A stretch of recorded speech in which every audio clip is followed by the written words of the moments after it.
see. What were we doing?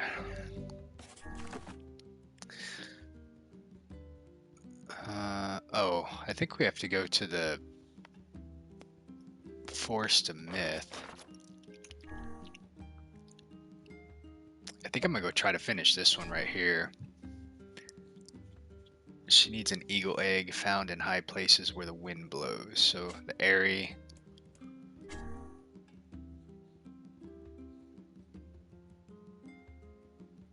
I feel like we should be done with this one too. I'm gonna go check and see if we can talk with.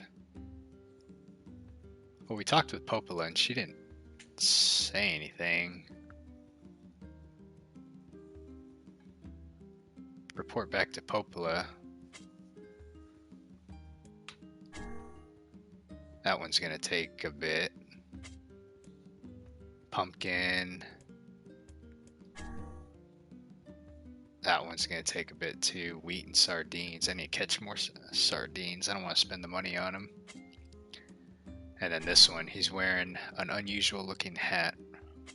Okay.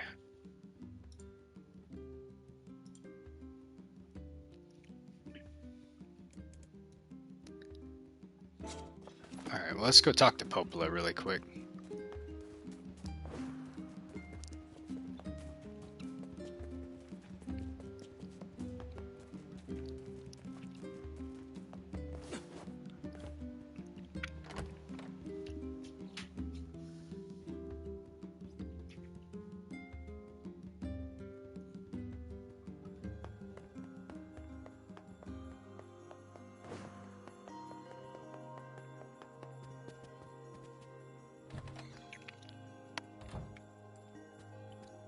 Hey, Popola.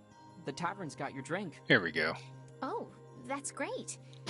Let me get Devila and then we'll head on over.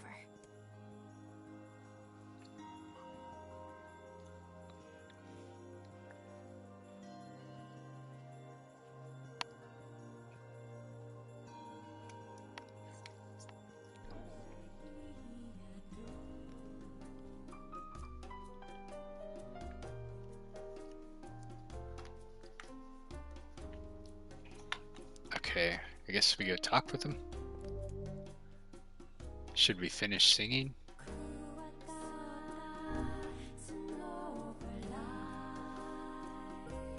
Oh, they get to sing. Okay.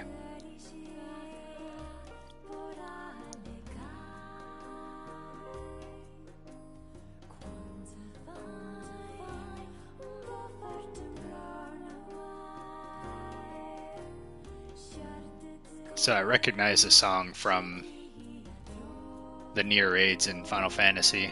I really like it.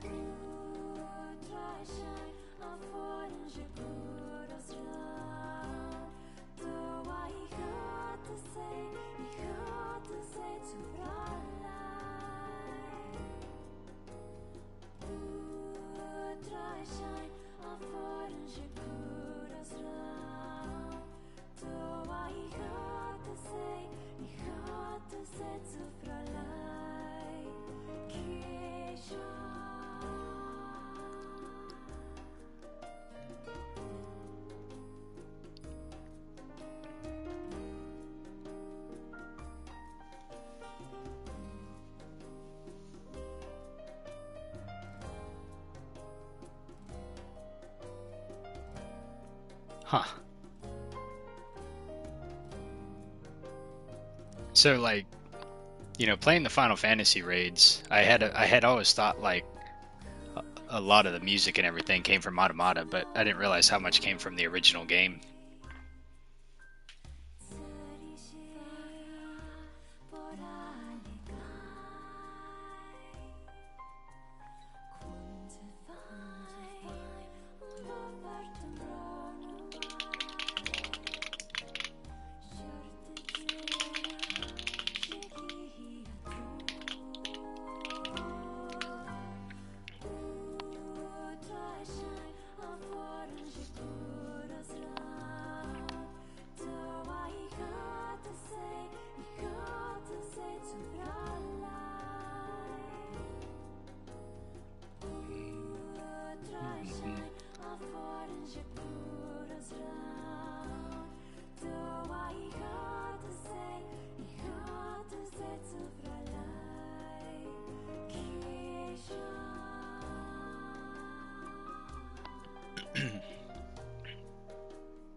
Well, that was fun.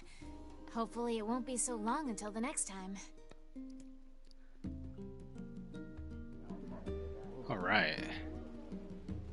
Heavens, what a thrill. I had no idea those two had that in them. Me neither. All right, we have now completed the quest. Let's see, the Airy is...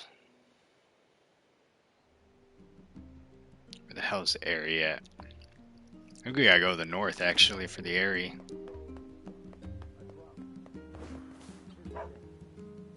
Yeah.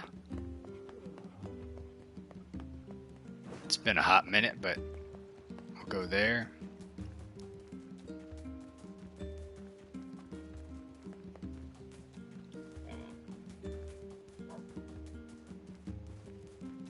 It seems like there's more and more like bad guys out in this northern plains area every time I come out.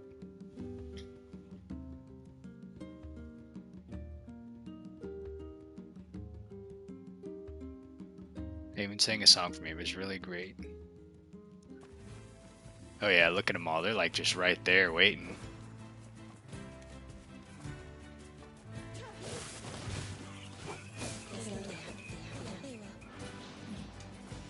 We're just gonna hop on our boar, speed over there real quick.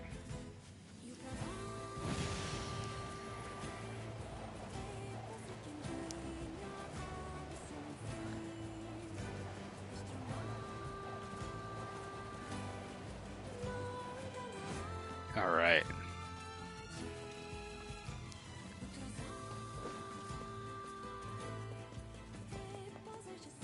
So the eagle, I think I said it was one of the higher areas. I have a feeling we might need to go back to like, see the area over, well, not by the chief's house, but by the other area.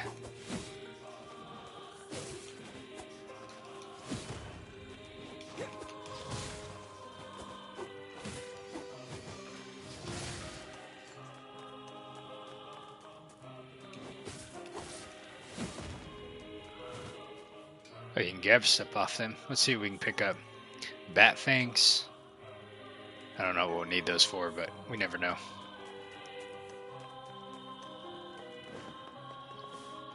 Just in case I die, we don't know what we're going to run into over here. I think it said it was like in one of the highest places, so I imagine it's going to be like up.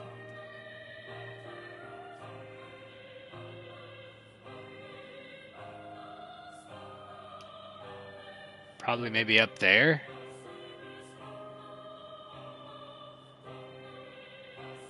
Yeah, I feel like maybe up over there somehow.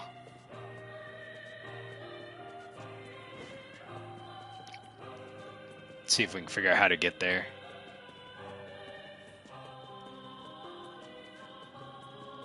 So we'll go up.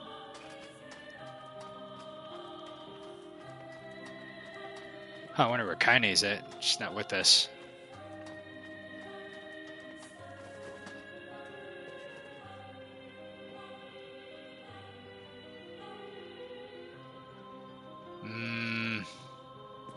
I think this just goes...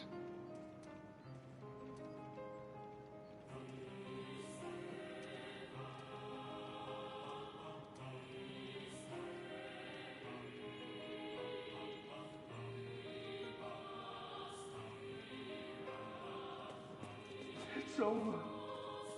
It's all over. Jaime saved the village.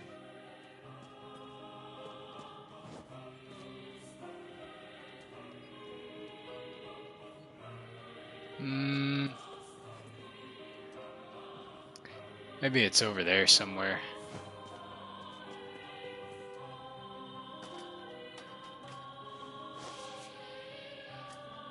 Let's check over this way.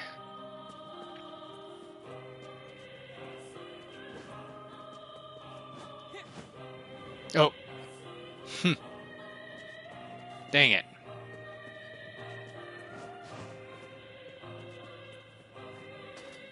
There's probably an easier way to get over there, but that's the only way I know how to do it.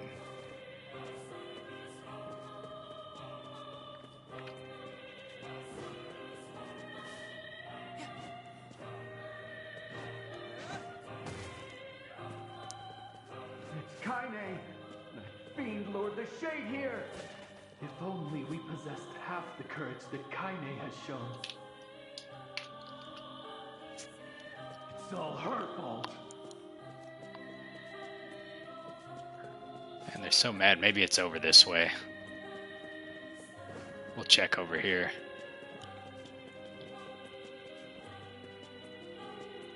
Good to see these people are as positive as always.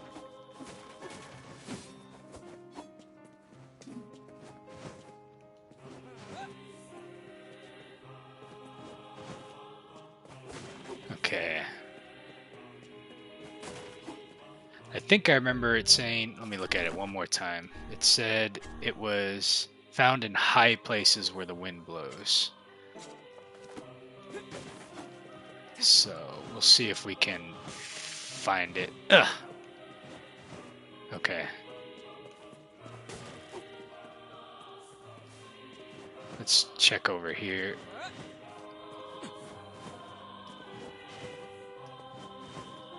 Alright.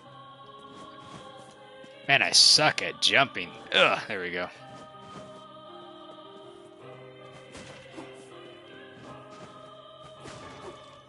Bell pepper.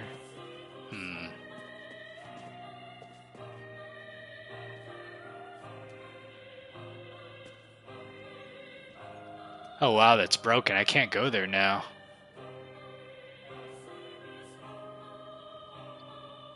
Huh. Alright, so maybe the eagle feather's not over here. Doesn't seem like there's a way to get up top over there. Watermelon seed, whoops. Medicinal. I wonder if it's like...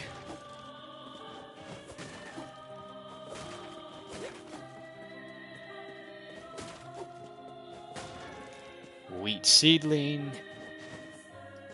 I mean, we could always go check the chief's house. Oh, shoot. Oh, I can go this way.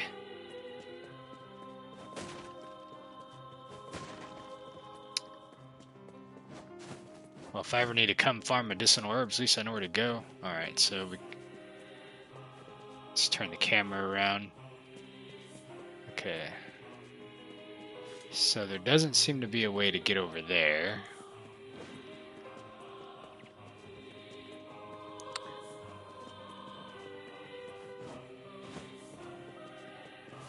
Okay, let's go down. I guess let's go check over by the chief's house and see what we can find over there. Unless there's like a secret area. Oh, whoop, there's a ladder.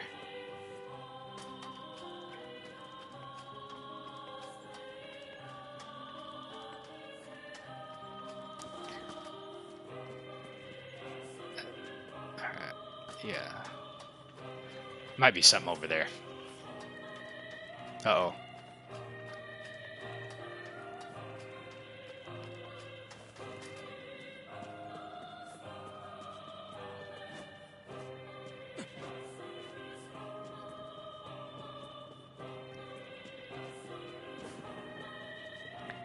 Yeah, I don't see any, like, extra... I wonder what that thing is down there. Maybe that's it. Let's see, how do we go take that down? I don't know why an eagle feather would be there, but we'll go look.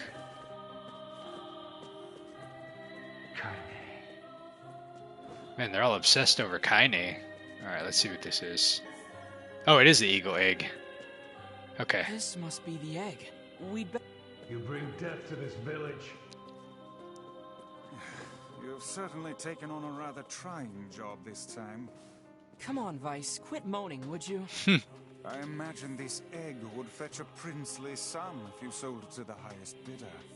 You know we can't do that. The tavern lady's waiting for it. Perhaps we should place our own financial situation ahead of the concerns of an elderly woman, Did you forget about the whole quit moaning thing? He's such a negative Nancy. Alright.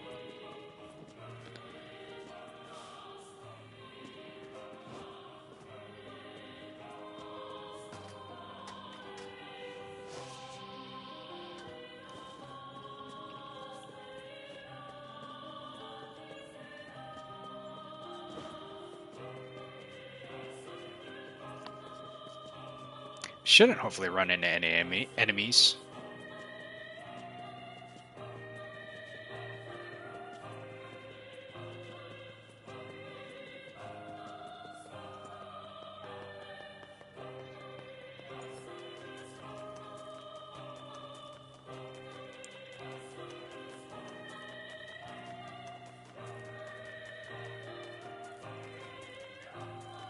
Doesn't look like there's anything in there.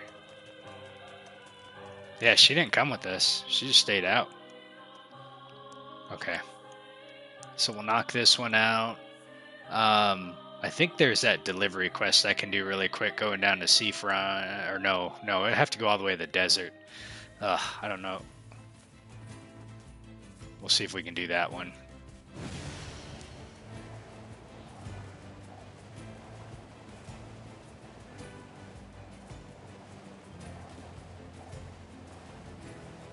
Okay. Okay. Let's go hit up the tavern lady and let her know we got her eagle egg.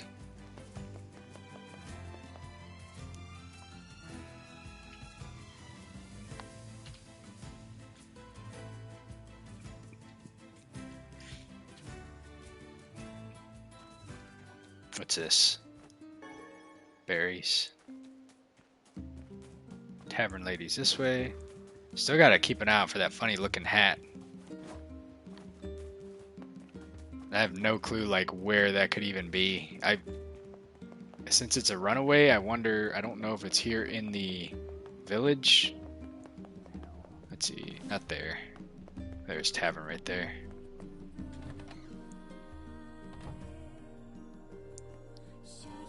You taking it easy today? I hardly ever see you around here this time of day. You taking it easy to... Wait a minute, what?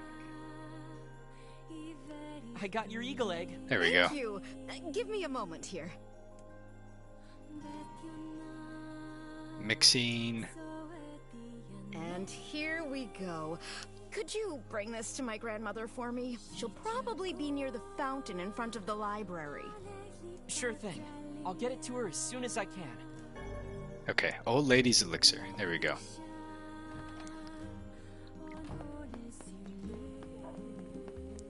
In front of the fountain. The sheep in the northern plains are usually gentle. Mutton is an important food source to the people of this village, but we often get injured while hunting. That's not the... The sheep in the mutton is... Okay. Maybe it's this one? Some of the gate guard, they claim to be working, but... Okay, well that's the only fountain I know of.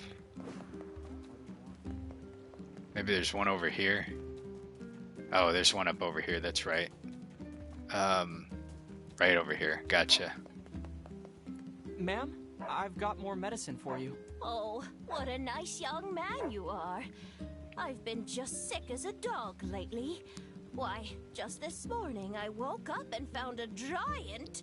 Oh, okay. I'd better get going. You take care of yourself, all right? You've been such a great help lately. Here's a little something for you. Alright, 2,000 gold. And we finished the quest. Okay. So the sun. Okay, pumpkin. Yep, we need pumpkin. What was this one again? Oh. Okay. So the wool's gonna come from sheep. I have no clue where natural rubber's gonna come from. Okay. And then I gotta collect the blowfish. Oh, okay.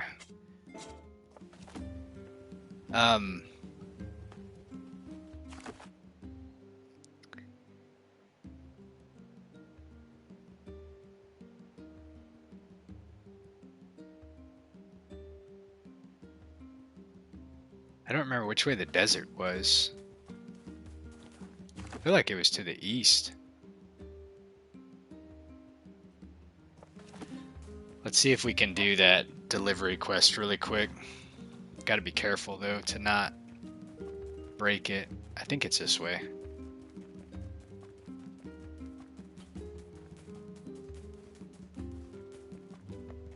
Yeah, he's got it. Okay. Hey, you can get into Facade, right? Facade. I've got a thank you gift I need delivered, and I'm hoping you can help me out. Yep. No problem. Great. Oh, and it's kind of fragile, so don't roll around or get knocked over along the way, all right? Just get that to the weapon shop in Facade. The weapon shop. Okay. Let's see if we can do this. Popola sent me a new book about a great big tree. I really hope it has a happy ending. There's nothing worse than a sad tree. You want to try your hand at this job, Kaine? Are you serious? Hell no. Hussies are only good for breaking things anyway. Maybe I'll start with you. Oh boy. Wait, which way is the desert? This way, okay. So there's enemies here now, so we have to be careful. Can't be rolling around. Can't get knocked down, so we just have to be quick.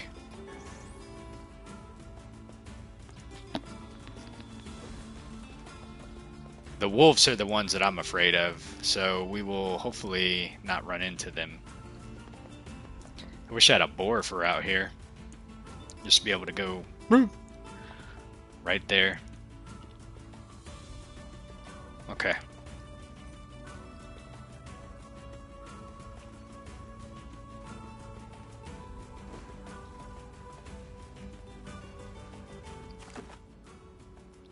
Okay, so we just need to stay, yep, south. I wonder if we can stick to the edge and not hopefully draw the attention of anything. Oh no, there's wolves already right there. There's wolves right there too. Oh, they see us. It is known as a scorpion. Phylum Arthropoda, subphylum Chelicerata, order Scorpionidae. They are closely related in form and structure to other arachnids. I am so not following you right now. Oh boy, I shouldn't have done that. Enemy. Oh no, no, no, no, come on. Now that I understand. Just run, just run, just run. We're almost there, we're almost there. Come on. Sprint, sprint, sprint. Sprint. You got it, Kaine. You got it. You can do it. Save me. Save me. She's doing it.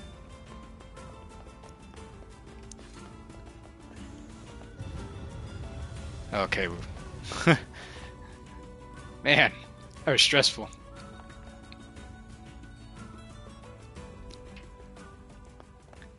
Man, have my new nickname, running with wolves. All right, so the weapon shop was, oh, a map of this place. Oh man.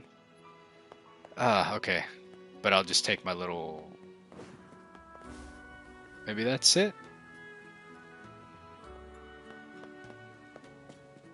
Oh, I can't drop down there.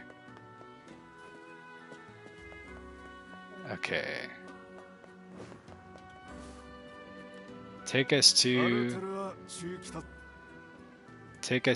the weapon shop. Okay. Try to just take it as easy as we can getting there.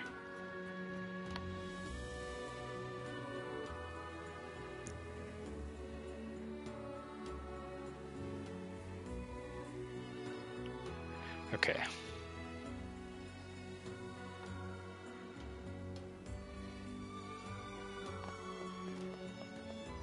Hi there. I've got a parcel for you. Let's see. Thank you. It's a gift from the traveler that visited earlier. Thank you so much for bringing it all the way here. We'd better report back to the client. Okay. You got something else for us? I need you to get my idiot son back here pronto. Whoa. Do you always start conversations?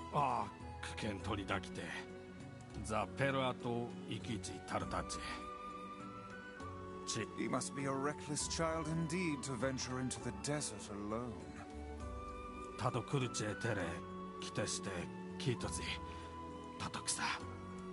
Okay. The littlest hero. Sure, we'll take care of it. Alright. We will look for him on the way there. Now I can jump. Okay. Man, he could be anywhere too. Gosh, I hope he's not like over in the sand area.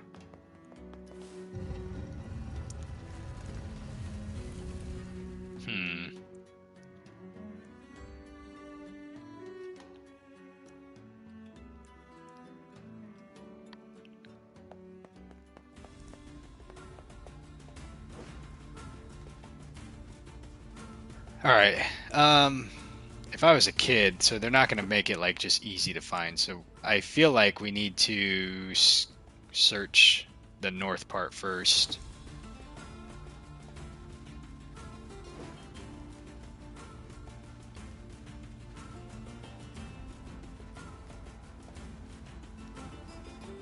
Maybe that's him. That's him. He is right here. Hey, are you the one who wants to become a man of the mask? Your father's worried about you. My father sent you to take me back. The desert's dangerous. We should head back together. What? That's even more dangerous.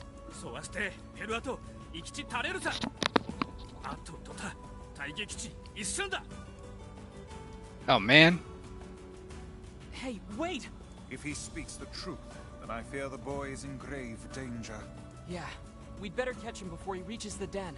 It Oh is my man. experience that youth is simply a synonym for stupidity.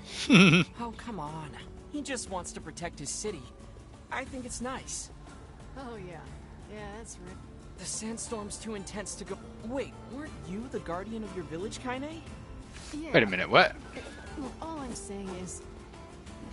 Don't talk to me. Oh, is your mouth too full of sand to formulate a crude response? Fuck off and die, book. Alright, so we can't go in the sandstorm. The sandstorm's too intense. Well, how in the hell are we supposed to get there?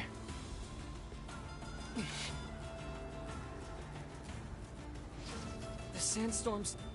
Huh. I'm a little confused. We lost him. Let's go check the wolf's den. Well, of course we lost him. It wouldn't let me go in there. The sandstorm's... Ugh.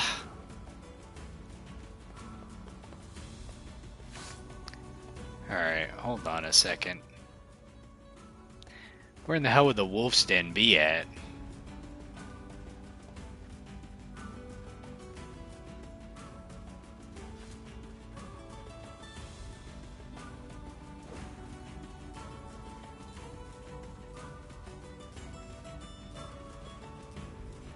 I mean, if it's not gonna let me go in there, then I don't know how to do the quest.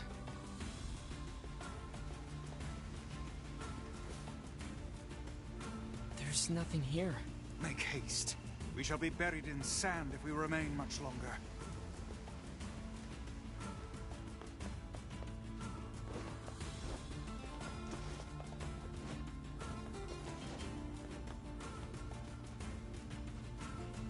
Huh. What's this? Silver ore.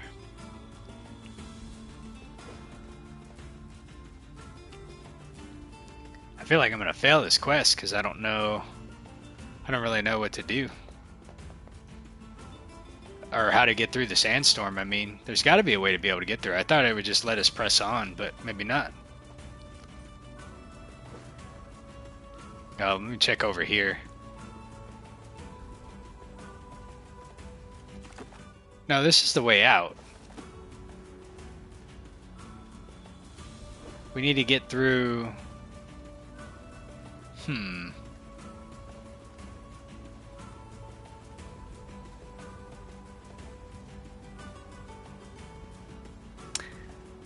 I'm not sure. What's this over here? Clay. Maybe if we stick like right up against the wall.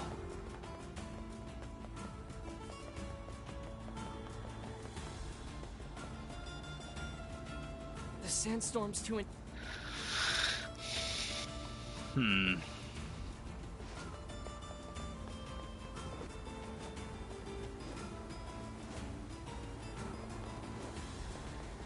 The sandstorm's. No, it won't let us. It won't let us through.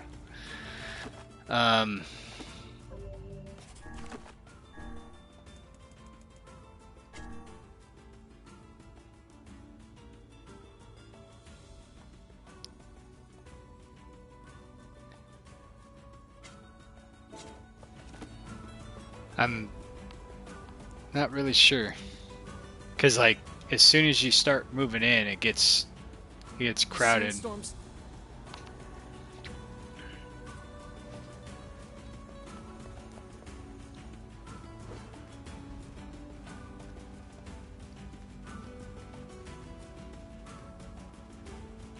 Maybe I missed something over here. Hold on, let me go look at it really quick.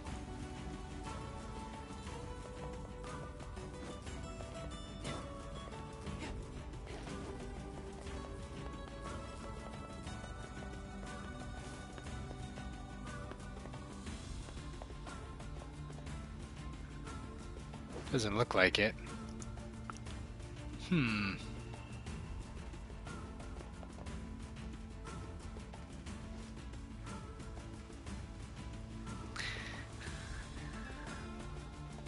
Oh. You know what? Hold on a second. I wonder. No, it won't let me do that.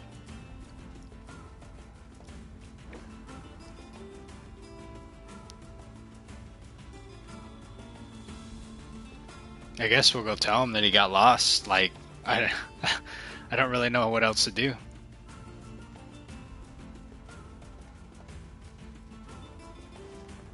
It's kind of frustrating.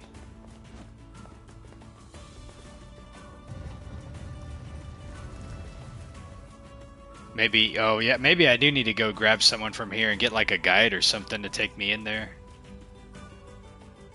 Let's see what he says.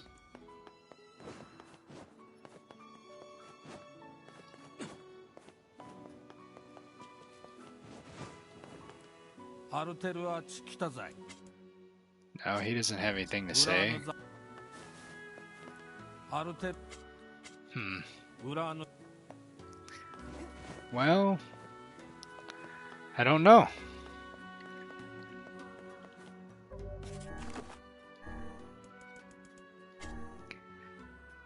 Ignoring your pleas, the child set off towards the den of wolves. Don't let him fight alone.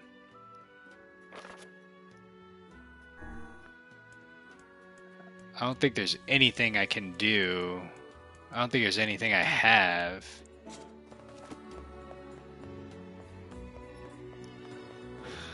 Hmm.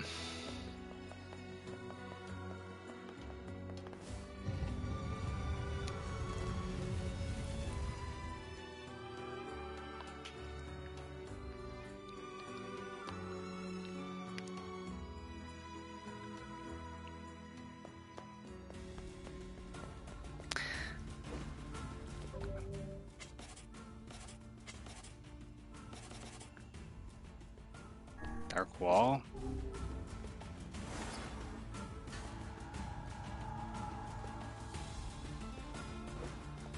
Maybe I had to reload the area.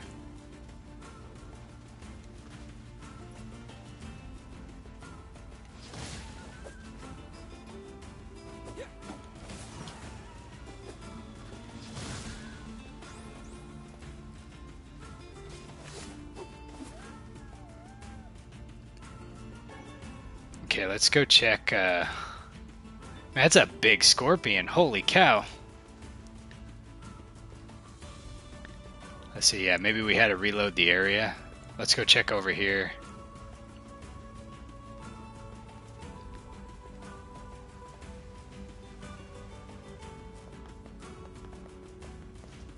I don't see anything. There's some items over here now.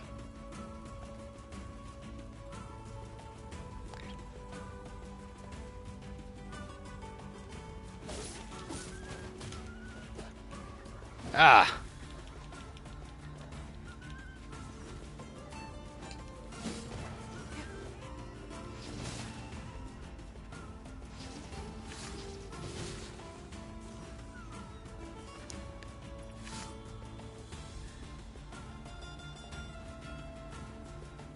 Let's see, it will not let us...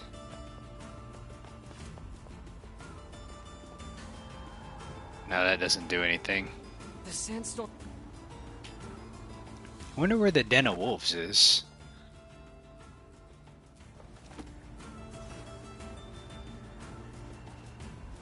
Maybe you gotta follow the wolves? The sandstorm's too intense. No, you can't even follow the wolves. Okay. I don't really know.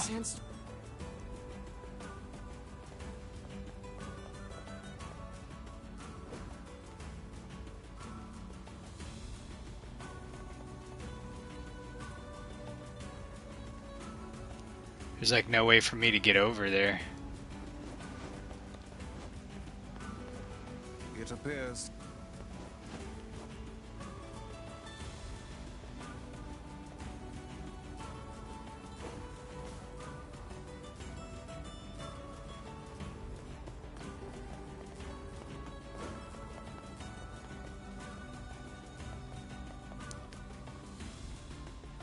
Yep, I don't know.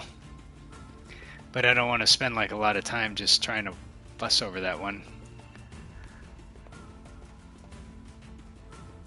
So might just not be able to complete that one. I'm not too sure.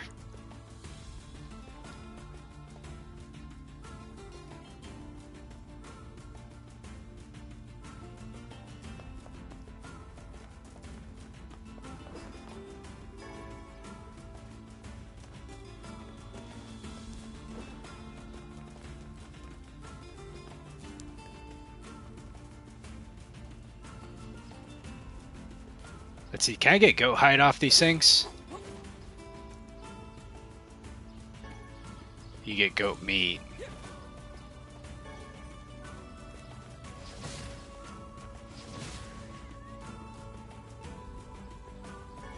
Goat meat,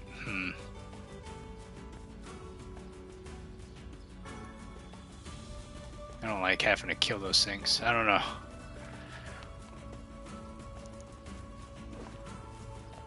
Maybe the goat hide just like RNG. Mushroom. That really kind of frustrates me about that sandstorm thing. It's like, what do they expect you to do?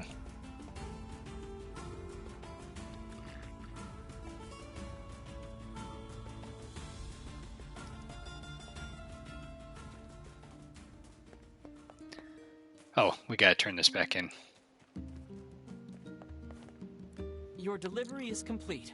Thanks. Here's what I owe you. Okay, we got that one done.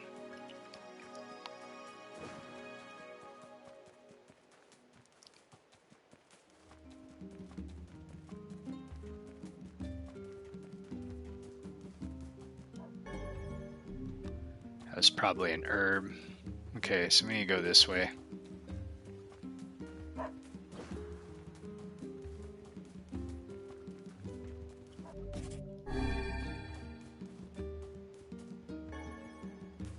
Somehow I knew that was going to be an herb. Okay.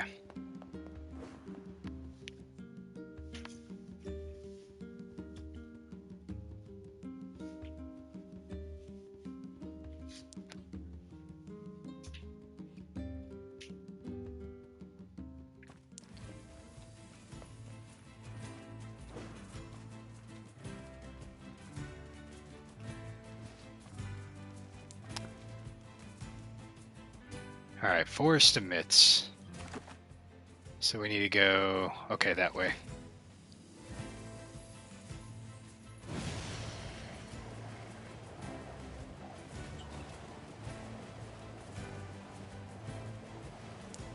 Oh boy.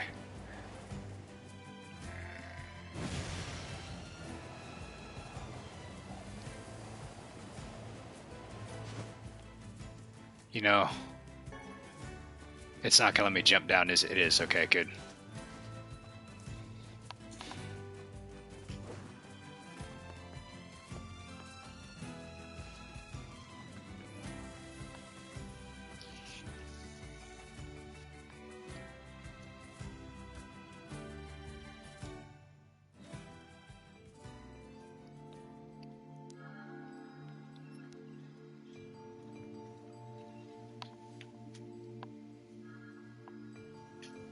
Okay.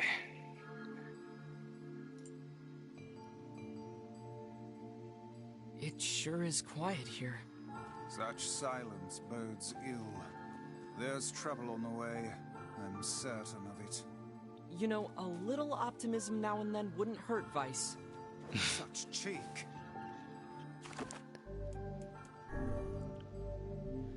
Okay. Oh, there's a door here. Interesting.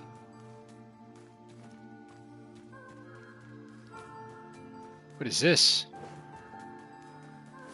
Beware. Beware the words. Okay. The words? What do you mean? Contagious words. Those who dream. Those who dream? Hold a moment. There is a strange new sensation in my mind. Vice's voice rose in a quizzical way. It is not quizzical. What's going on? The villager's body shuddered as he slowly opened his eyes. Perhaps we should start by asking this man. Who are you? We heard something happened to this village, so we came to see if we could help. The mayor stared at Necro and Vice. If you can speak to me, I must have caught you in my dream. In your dream? What is going on? The mayor explained. In the past weeks, a mysterious disease called the Death Dream has spread across the Forest of Myth. Those who caught it were cursed to fall asleep and live forever within the world of their own dreams. The village mayor had determined the Death Dream was spread from person to person by spoken words, but before he could learn more, the disease took him as well. Vice stared at the mayor, his mouth twitching slightly. Now see here. Are you saying that we have been absorbed into your dream? This is weird the way that it's telling us this stuff too, because it's almost like maybe we're in a dream now? I don't know. Well, yes. I think you have. In other words, we've caught the Death Dream? Before the mayor could confirm Necro's suspicion, Vice exploded with rage. Ridiculous. Preposterous. Completely unfathomable on every conceivable level. I don't even recall falling asleep. That's just how the Death Dream works. Though polite, the mayor was clearly trying to brush aside the book's remarks. My remarks are not to be brushed aside, fool. The mayor twisted his mouth into an embarrassed grimace, then quickly changed it to the subject to who Necro had seen and what they had discussed since coming to the village. Something there must have caused you to enter my dream. A certain conversation, a specific word, something. Necro and Vice racked their brains but could find no easy solutions.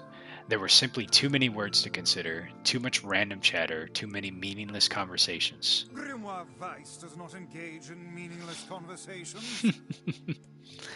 The mere suggestion that Vice chose his words carelessly seemed to sting his pride. It does not seem to sting my pride, you bloated gasbag of a narrator. It has demolished it utterly. Irritated, Vice looked skyward as if searching for answers in the heavens. I was doing no such thing. Just leave me alone already. The anger created by his harsh words bled over to Necro like a contagion. Wait, said Necro suddenly. Did someone just say contagion? Yes, I believe so. What of it? Well, that villager told us to watch out for contagious words, right? The mayor leaned forward with renewed interest, pushing a startled Vice aside in the process. He must have said something, right? Asked the mayor. Some specific combination of words? What was it? It was about dreaming, or something that dreams, or... Oh, what the hell was it? A sheep? Cried Vice suddenly, blurting out the first thing that popped into his head. The others stared at him for a moment before slowly shaking their heads. After a few more minutes of thought, Necro's face suddenly lit up. I remember, he said. Those who dream, that's what he said, I'm sure of it. At this, the mayor produced a thick sheaf of papers from his pocket. He flipped through them a few times before finally nodding his approval at Necro. That sounds right, he says, as a stray sheet of paper fluttered to the ground. My notes also mention something about that. I bet it was the last thing you heard before you fell asleep. The mayor shook his head, his worn pencil stub tracing lines across the lone piece of paper. For the last month, I've done nothing but study the disease we call the death dream, he said. I mean, I'm the mayor, right? It's my job to protect people from whatever comes along. But I never expected a couple of outsiders to start entering people's dreams. The mayor paused, a grimace crossing his face. I should probably be taking notes or something. Vice immediately fired back. I applaud the force of will it takes to research a disease in your dreams, he said. But perhaps we should bend your efforts to escaping this place instead of trying to understand it. The mayor's hand tightened around his pencil, snapping off the tip. I've tried to escape. From the very first moment I realized I was locked inside my own dream. I've been looking for a way out, but I don't think it exists. I mean, this is my dream, right? If there wasn't an exit, I would know about it. He paused for a moment, his unfocused eyes staring at nothing. My village was beautiful, he said to no one in particular, and it was filled with the most wonderful people you could ever hope to meet. But once this disease took hold, things changed. It's like someone took a sponge and soaked out all the color of our lives. I just want us to be whole again. I want us to be free. And I won't stop trying until it happens. Necro nodded in agreement. Wait a second. I didn't nod.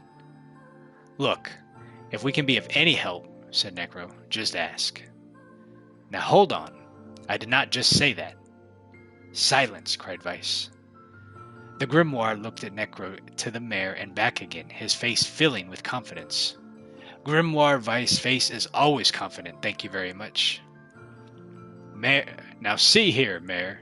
You told us that nothing can exist in the dream without you knowing of it. But yet you seemed surprised to see us when we first arrived, yes? The mayor slowly raised his head, realization dawning on his face. Oh my God, he said. You're right. You're right. I had no idea you were coming. The human imagination is limitless engine, said Vice, and dreams are the fuel. If you can imagine an exit, then it must be so. With your permission, we shall search it out. Thank you, said the mayor. I don't know how I can repay you. Payment is not required. We are as eager as you to be done with this place. The mayor suddenly felt as if he could breathe again. He almost forgotten what it was like. Good luck, you two, he called out to the departing forms of Necro and Vice. We're all counting on you. As Necro slowly faded into the misty forest, the mayor was struck by a sense of déjà vu. I saw this man once before, he thought. But where? Necro's mood darkened as he trudged through the forest. Hours earlier, when the beauty of the place was still a new thing, he had been confident that they'd get in, find the exit, and be home in time for dinner. But the deeper they went, the more the forest closed in around him. The mist made it difficult to see more than a foot in any direction, and moss-covered rocks seemed determined to twist his ankle. More than once he'd been forced to steady himself on the rough bark of a tree, and his hands now left small trails of blood on everything he touched. Additionally, Vice was proven to be spectacularly poor traveling companion. Unhindered by either terrain or physical effort, he spent most of his time urging Necro to pick up the pace and grumbling about their slow progress. Finally, After Vice muttered something about legless turtles being more adept at navigating the environment, Necro snapped. Okay, Vice, cram it for a second, would you? You don't have to walk. Necro leaned against the tree and tried to stretch the knots from his back. How can this stupid forest be so big? He muttered to himself. The moment the words tumbled from his mouth, a cacophony of insects sprang to life. Every imaginable form of buzz, click, and hiss roared out a volume that rattled his teeth.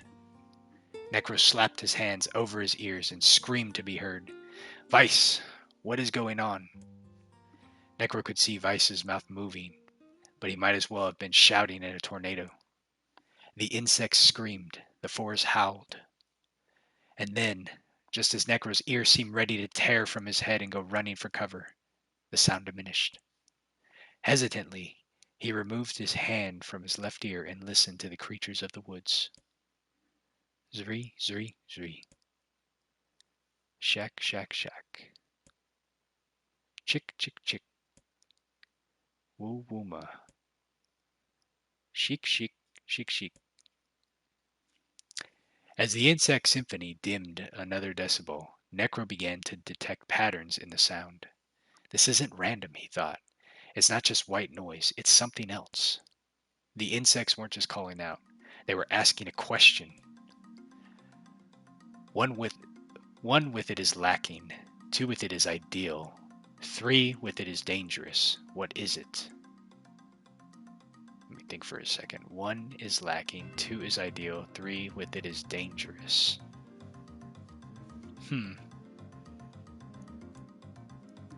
By my pages, is this a riddle? I guess so. I mean, it feels sort of forced, but maybe it's the key to getting out of this palace. Then I leave it to you to answer. 1 with it is lacking, 2 with it is ideal, 3 with it is dangerous. What is it? Okay, the answer is a secret. The answer is a seesaw. How should I know? It's got to be a seesaw. Can I choose a seesaw? Something that's ideal with 2 people but dangerous with 3? Oh, it's a seesaw. Weiss's mouth flew open, but before he could say anything, the world suddenly shifted. Renoir, Renoir. Shik, shik, shi. When Necro came to, he was once again surrounded by the sounds of insects. The cries of the insects were creating words that he had heard somewhere before. 1 with it is lacking, 2 with it ideal, 3 is dangerous. What is it? By my pages, is this a riddle? Wait, we just went through this. I guess so. I mean, it's sort of forced, but maybe it's the key to getting out of this place. Then I leave it to you to answer.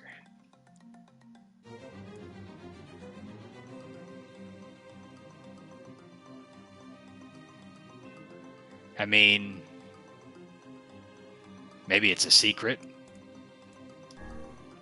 Inwardly furious that Vice left the task to him, Necro sighed and gave him the only answer that made sense. It's a secret. Alright? The sound of the insects stopped as suddenly as it began, the forest underpath parting before Necro like a rippling wave, opening a new path. These forest arthropods are making a road for us, said Vice with glee. Pleased at passing the test, Necro moved on with intensity. See, I was thinking a secret meant like one person, like one person has it, right? But I guess it makes sense too. What is this? Okay.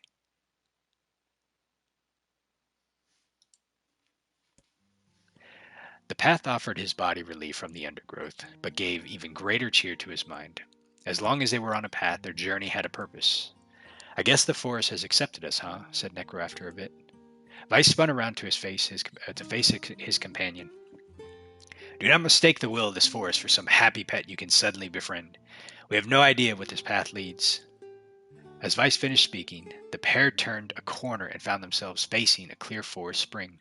Smiling, Necro picked up a small rock and sent it skipping across the surface water. Good heavens, said Vice. His surprise was understandable. Each time the rock struck the surface of the water, a musical note rang out. When the rock finally stopped moving and sank to the bottom of the spring, the ripples it left behind came together to form words. I enter through the window, but break no glass. When night falls, I vanish. What am I? I enter through the window, but break no glass. When night falls, I vanish. Must be the sun. Absurdly easy. No, now answer it. Necro gritted his teeth and tried not to reach out and strangle his companion. He's right, after all. This is a pretty easy one. I enter through the window, but break no glass. When night falls, I vanish. What am I? Sunlight. A plume of water suddenly burst from the spring. Sunlight filtered through the trees and reflected off the plume, creating a shimmering rainbow that spanned the entire horizon. In all my years, said Vice, I had never seen such a sight. Perhaps I had misunderstood the intentions of this place. Hey, look, cried Necro, awaking Vice from his daze. There's a house or something over there. Glancing in the direction of his friend's extended hand, Vice saw a small cottage nestled among the trees. That's weird, isn't it, Vice? I mean, who would build a house all the way out here? Necro walked over and pounded on the door. After a moment of solid banging, the door cracked open and a small man peered out. His body was cloaked from neck to toe in a large black cape, while his face was obscured by mist. Began Necro. Before he could get any further, the cloaked man held out a hand and began speaking. I have 4 legs in the morning and 2 at noon, but by the end of the night with 3, what am I? 4 legs in the morning, 2 at noon, by the end of the night with 3. Necro tried to ask the cloaked man who he was and what he was doing there, but he simply repeated the question. If we wish to engage this man in conversation, said Vice, it seems we must answer his riddle. Yeah, I suppose, said Necro. Well, at least it's an easy one. I have 4 legs in the morning and 2 at noon, but at the end of the night with 3. I have no clue, actually. I'm trying to think, but...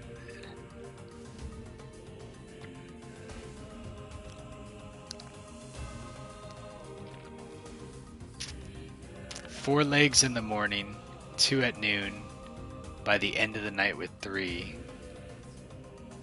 Why would it be a man?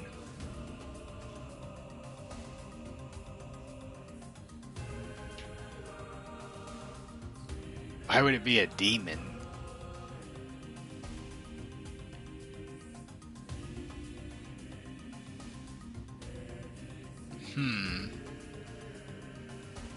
I mean, I'm probably making it harder than what it needs to be, but I really am not sure. 4 legs in the morning, 2 at noon, but at the end of the night with 3.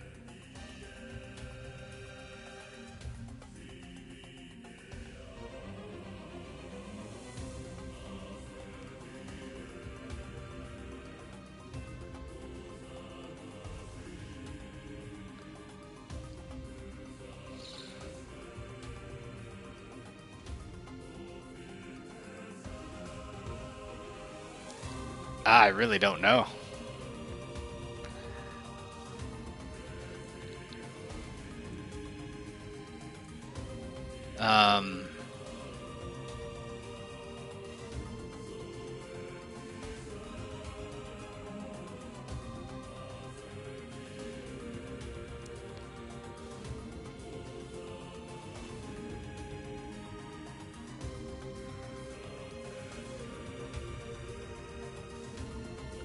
I mean, I guess I have to...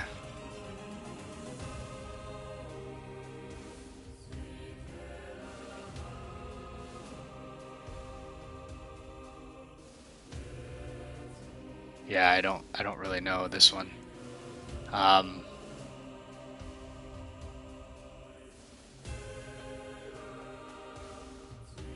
mean, a man doesn't have 4 legs, so it doesn't make sense.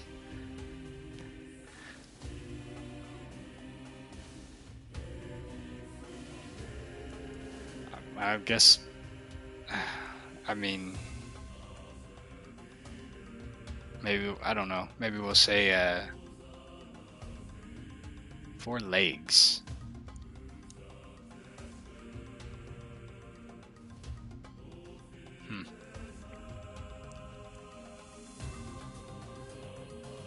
I don't know. Let's just say the demon and see what happens. A demon? As soon as the words were spoken, the forest began to swirl around them. Leaves browned and fell from the trees. Branches withered and died. The tall green grass shivered into the dark curls of ash. Suddenly, a massive demon appeared before Necro and unleashed a tremendous roar. Wrong. Now try again. Alright, let's try a man. The mist dissolved from the cloaked figure as he spoke a single word. Correct. With that, the man flung his garment aside, revealing his true identity. So I don't understand that riddle. You're the mayor, cried Necro. The small man slowed and shook his head. I'm not the mayor, you know. Now listen to my words. Long ago, I saw a version of you that was not yourself. Sorry, what's that mean? I will make sense in time. At present, I simply congratulate you on cracking the seal of the Death Dream. Now you must go to the person at the forest entrance. With that, the man turned on his heel and slammed the door behind him. As Necro watched, mist steeped up from the ground and enveloped the cottage, erasing it from existence. When Necro and Vice turned to the forest, they found the mayor leaning against a tree. As soon as he caught sight of the duo, he sprang to his feet and scrambled over to them. Good gravy, he cried. You made it. You actually made it back. His left hand grasped Necro's and pumped it so fiercely it threatened to dislodge it from the socket, while his right seized Weiss by the cover and swung it through the air. God, by the heavens, stop shaking me, fool. We haven't even told you if we were successful or not. The mayor smiled broadly and shook his head. I'm just happy you're alive. I didn't think I'd ever see you again. Necro withdrew himself from the mayor's eager handshake with a slight smile. We broke the Death Dream seal, he said. At least I think we did. The mayor's face beamed as Necro filled in on the details. When the tale was done, the three of them laid down on the forest ground and fell asleep. Necro cocked his head. Okay, hang on a second. This is crazy. Why would we just lay down and go to sleep? Cease your endless prattle and go to sleep, fool. Fighting against the rules of this place is futility itself. Necro and the mayor obediently reclined atop a grassy earth. Have you forgotten, continued Vice? It is words that control the Death Dream, words that allow us to move from place to place. No matter how unnatural they seem, the words are absolute. Therefore, if the words tell us to sleep, then sleep we shall. And once we do, the story will continue. And with that, the trio found their eyes growing heavy, the breath slowing. This is the first time, began the mayor, the first time that I ever felt tired since I was imprisoned here. His words were cut off by a loud, long yawn, and he remembered nothing more. They might have slept for an hour or a year. When they awoke, things had a slightly more real quality to them. The mist felt thicker, the leaves greener. It was clear that they had awakened from their dream. Necro shook the mayor's shoulder gently. Good news, he said. I think we made it. Oh wow, said the mayor in an odd voice. We did. I'm back. He blinked once, then again, as if not quite believing the sight before him. You two have no idea how much this means. The Death Dream was spreading through our village, and we wanted to, well, I thought I could figure out how to stop it, but I guess it just wasn't the case. I must have caught the disease and became trapped in my own dream. The mayor started to stand, then collapsed back down to the earth. He stared at his legs as if trying to remember how they worked. Then he glanced at Necro and shrugged. Without a word, the young man reached down and pulled the mayor to his feet. Real life may take some getting used to, said the mayor, and a wry smile crossed his lips. You shall relearn in short order, I am sure, said Vice. For now, you should return to your home and rest. No, said the mayor, swaying on his unsteady feet. No, I cannot. Some of the villagers are still trapped in the Death Dream, and I have to save them. The mayor slowly made his way to the divine tree in the center of the village, then bowed his head and prayed silently. This is a holy tree, he explained, where when prayer was finished, it's the guardian of our village history and memories. Superstition will only make our mission harder, muttered Vice. We should not put our faith in the gods. The mayor shook his head. Not the gods, the words. Legend says that our tree is home to a powerful magic known as a sealed verse. Necro and Vice could not contain their surprise. It seemed a goal had been found in the most unexpected of places. I say, muttered Vice, this is certainly a stroke of luck. As the three of them said their goodbyes, Necro mentioned to the strange man who had given them the third riddle and the mysterious words had left with him. "I once saw a version of you that was not yourself," muttered the mayor. "What in the world does that mean?" Lost in thought, he stared into space for a long moment. "You know," he said softly, "this is going to sound odd, but I had a feeling I'd seen you before, too." Necro tried to keep a straight face and failed, but the mayor didn't seem to notice. Deja vu, right? Anyway, I figure it's just some kind of illusion created by the death dream. It probably doesn't even mean anything. Necro gave the mayor a nod and smile, but inwardly his thoughts were racing. Something wrong about the mayor and his words. And what exactly is going on here? That riddle would prove to be his most difficult one of all. Oh, thank you so much. Now I can finally return to a normal life. This is one of the most bizarre diseases I have ever encountered. I know. That's why we have to help the other villagers, no matter what. Okay, we obtained a sealed verse. Dark execution magic. Summon magical spikes from the ground to impale enemies. Charge to increase the number of spikes. For a sealed verse, that didn't take much effort. Yes, all a touch too easy if you are. It's almost as if someone was guiding us to this village. Don't overthink advice. Well, that was kind of strange. Let's see here. Whoops, that's not what I meant to do.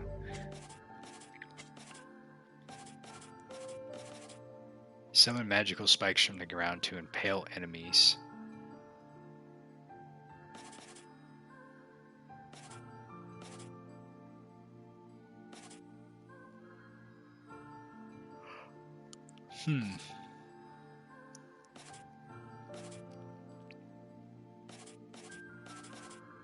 Let's try that out and see how it works. Berries. Oh, they got a lot of quests over here, it seems. This person must be dreaming too. It would appear that way, yes. Enter the village's dreams. Can't say I'm very excited to go back there. That dream world sort of creeps me out. Perhaps you should spend less time complaining and more time getting on with the mission. Yeah. I breathe air scented with death and resist the urge to laugh, for I know it will sound like words of a madman. How long have I been in this fresh hell? My box, my prison, it's tucked beneath the stairway in a long unused catacombs of some infinite castle. Outside I hear the sounds of a funeral dirge that plays without end. Light has no place here.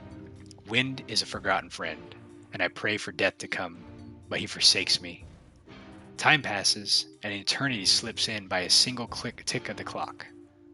Someone knocks on my prison. Anyone there? I hear an unfamiliar voice. My savior.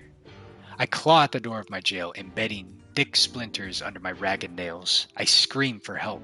I laugh. I sob. Surely this is a product of my addled mind. Surely it cannot be true. Help me, I cry. For the love of all gods, help me. Impossibly, I hear the sound of a lock being torn out and falling to the floor. As the door slowly creaks open, I have just enough time to see a silver-haired boy and a floating book before the light pours inside. My eyes, accustomed to blackness, explode with pain, and I am forced to turn away. Who are you? I ask, shaking hands covering my face. How have you come to this place? I am Grimoire Weiss, and this is Necro. Long have we been searching for you. Now come, stand. We shall awaken from this nightmare together. The one known as Necro extends his hand and pulls me from the cell. Though my eyes are slow to adjust to freedom, my ears are keen as ever, and they recognize the statico sounds of heavy rain. I never thought I'd hear that again, I whisper. Would that this were not such a terrible storm, said Grimoire Weiss. Look at your feet. I force my eyes open and see water pooling around my ankles and lapping at my shins. There's so much of it. Yes, and more comes each moment we delay. If we do not make good on our escape, we shall all drown in this castle. We know you are weak, but you are the only hope to survive this place. Time, that long-forgotten friend, made itself known again. I nodded my head and swore to save my rescuers, no matter the cost. The castle's catacombs are a maze, twisting upon themselves like endless entrails of a giant. I squint down the dim corridors and proceed north.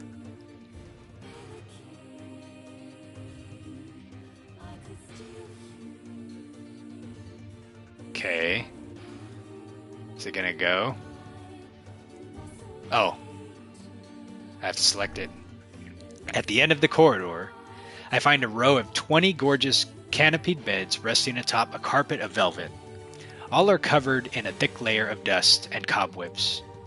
Searching for the door next to the next room, I come up upon a shapeless mass of gray matter. It has been shoved against the side of the wall, and despite my fever, I think I see the outlines of a door just beyond. When I reach out a finger and touch a piece of the mass, it turns to dust and drifts away on the wind. Realization slowly dawns, and I fall to my knees and weep. Corpses. I face a mountain of charred and crumbled corpses. I look from it to the beds and back again until the horror dawns full upon me. Someone has piled these bodies into a tower and set them ablaze. Whether they were alive or dead, I do not know, and sanity will not permit me to consider the proposition further. I make a sound, whether scream or laughter I cannot be certain. Then my mind grants me merciful blackness, and I find myself opening the door and leaving the most terrible of rooms. I squint down the corridors. We'll proceed east. I squint down the dim corridors. North. I squint down the dim corridors. West. And at the end of the path, a row of heavy wooden casks lie on their side in a dark chamber. Doubtless they are filled with wine. My thirst roars to life, and I cannot remember the last time my parched throat had relief. I scramble to the first cask and pull frantically at the cork. The theft of a few cups means nothing, I tell myself. The cask will be ruined by the flood regardless. Finally, the cork surrenders to my attack, and thick red liquid bursts forth from the hole. This is no wine. It is blood still warm from the body, whether animal or something else I cannot say. The foul liquid soon mixes with the rising floodwaters, creating a warmth that laps against my thighs. By all the gods, are the rest of these casks filled with the blood as well? I lack the courage to confirm my suspicion. Disgust quickly becomes fear as I turn to flee, but my weakened legs betray me, sending me toppling over into a red ocean below. The smell of death is everywhere. It threatens to consume me. I must escape this hell. Crawling on all fours like an animal, holding back screams lest any foulness enter my mouth, I lurch forward through the red waters and out of the room to freedom. I squint down the dim corridors and proceed east. I squint down the corridor and proceed... Let's go south this time. And let's go west. And then south. And then north. The water has risen to my chin and now laps greedily at my mouth and nose. You dumb bast, shout Necros. He surely desires to say more, but the rest of his insult is cut short by the rising water. Grimoire Weiss, wet and tattered, floats in the water's surface. It is already too late for him. This wasn't how it was supposed to end. Oh man.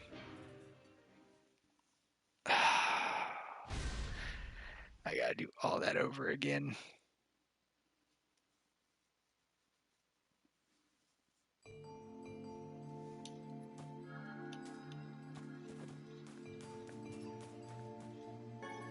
Okay. I need to write down what I just did. So I did, hold on. Crap.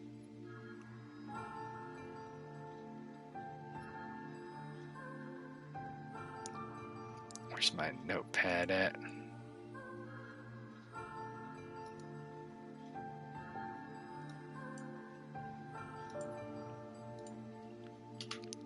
So I went east, south, west, south. I think that was death. The first time I think I went east, north, west, and that was the caskets. I think that's what I did.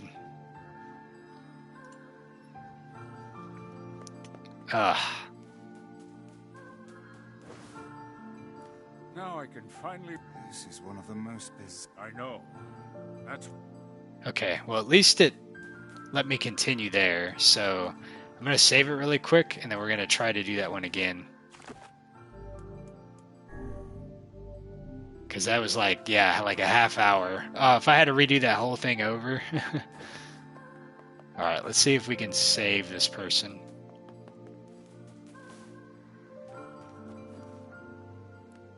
This person... It's what... Can't say... Perhaps you... Yeah... Alright, let's see if I can speed through this.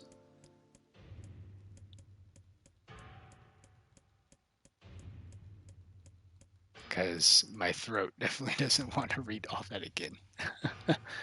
Okay, so we proceed north.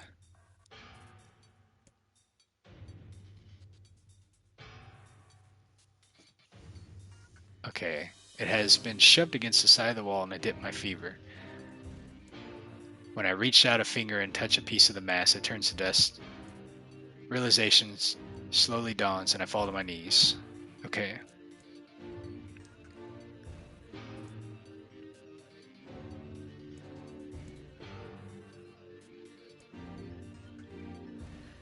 Okay, so the first time we did east.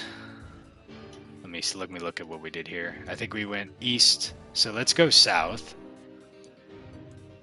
North. Okay, so we have to go east. Okay, so we have to go east.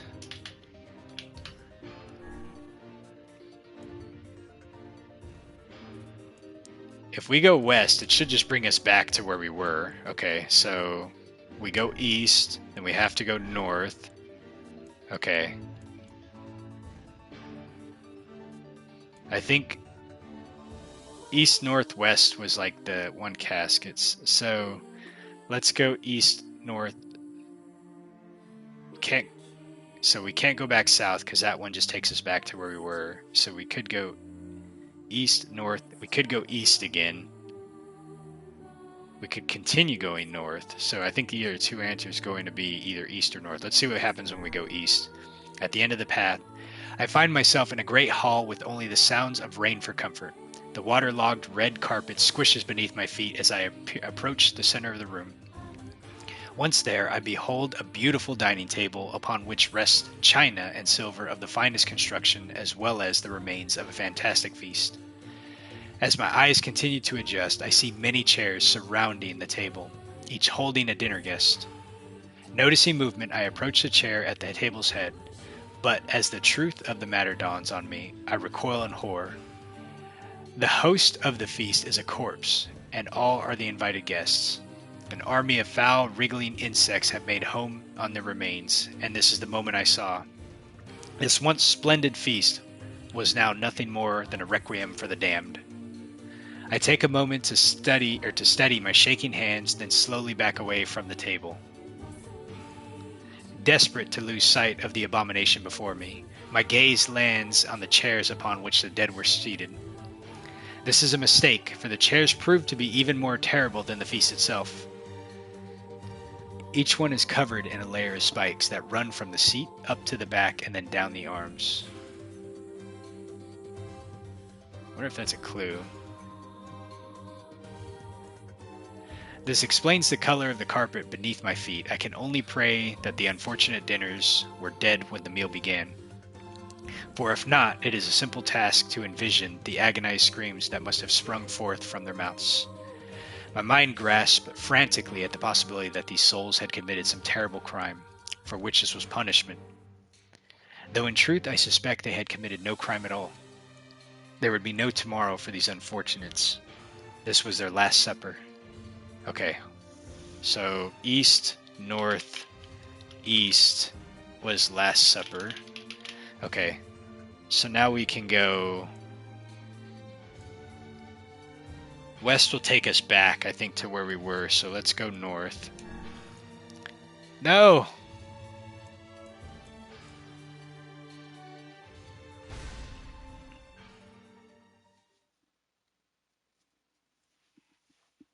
Oh man, this is going to be rough.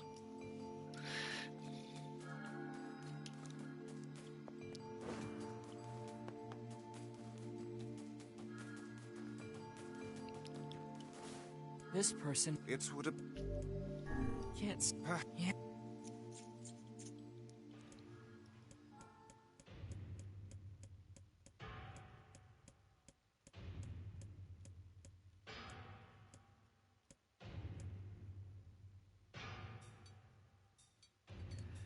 Okay, north.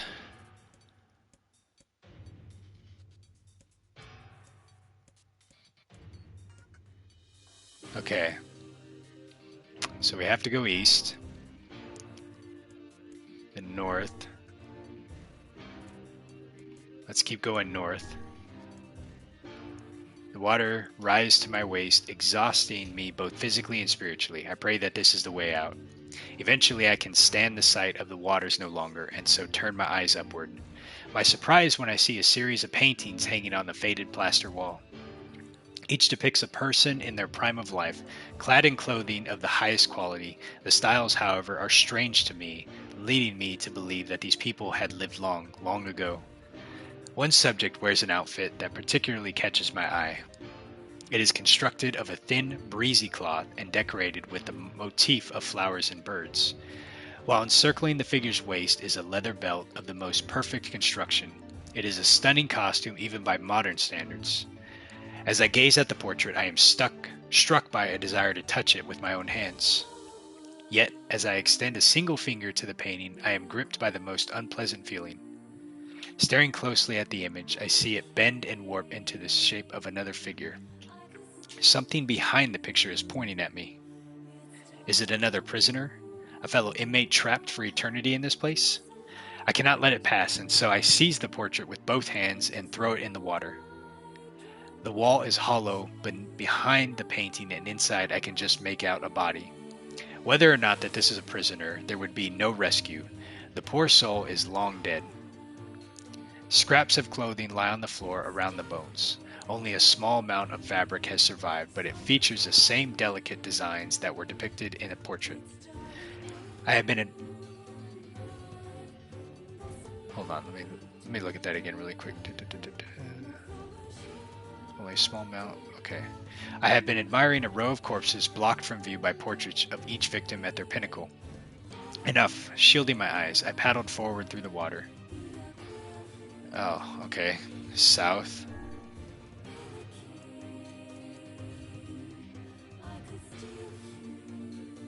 West goes...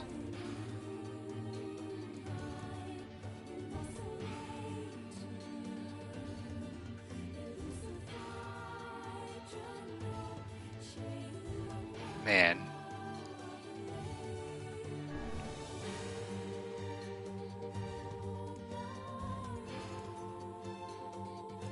Okay, hold on a second. So let me see what I do. East, north, north was the waist high water.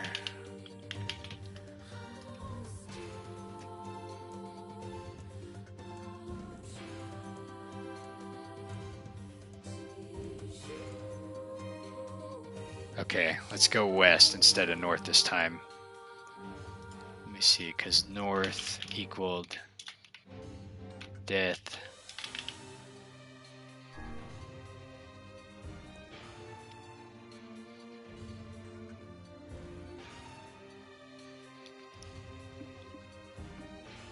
Okay, so now we're back. Oh, let's see here. So we went east, north, east. Then we went west. I think we can keep going west.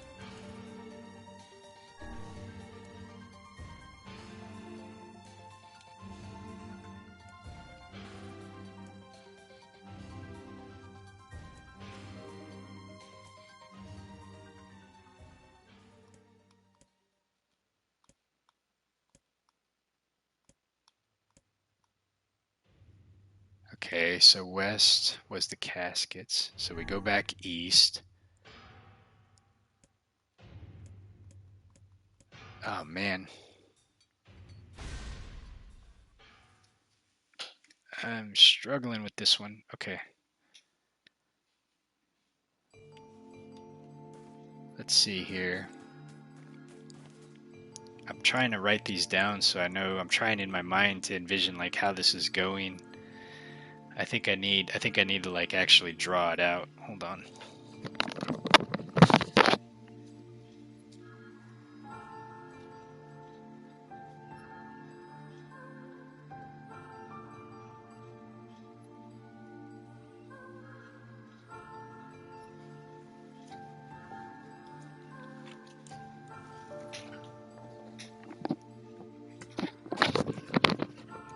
Grab some paper. So it was, the first one was when I did east, south, west, south was death. Okay, but if we went east, north, west, those were the caskets. Let's see, that's the start point right there. And then if we went east, north, east, that was the Last Supper. From there, north was death. Okay.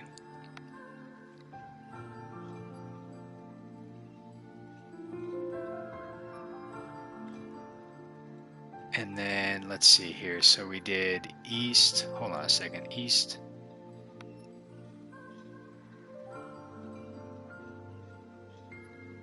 Wait a minute.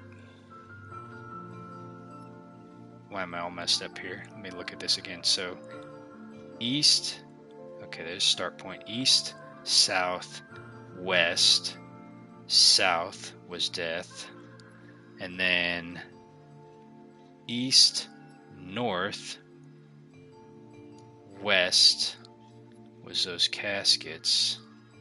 Okay, and then east, north, east, Last Supper. North from there was death. Okay, and then if I went east, north, north was the waist-high water. Okay. Okay. Let me see if I can figure this one out now. I have it like visually kind of drawn out now. This person. It would have. Okay. Can't. Perhaps. Yeah. Let's see. Okay. I really don't want to have to look this up, but I don't want to be stuck on this forever. Okay. So we proceed north.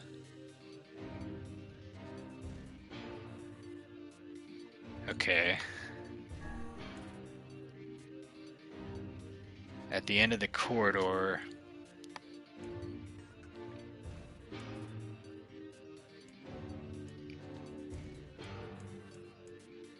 okay. So what happens if we go directly south?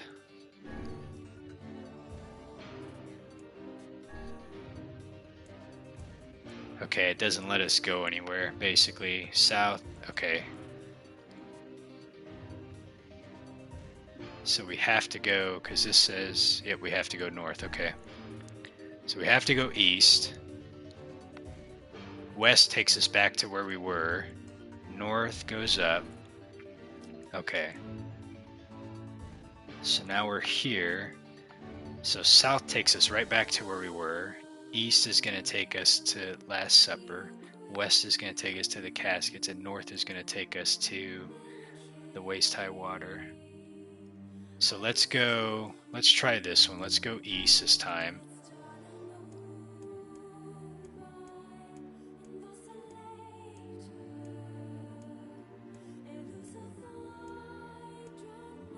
Okay, so from here, if we went west... Okay, north was dead, so let's go west. Okay, the water from there up to Chin.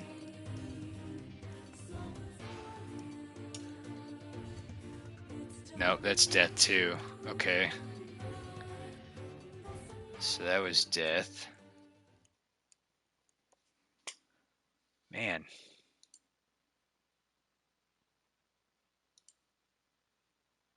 Okay.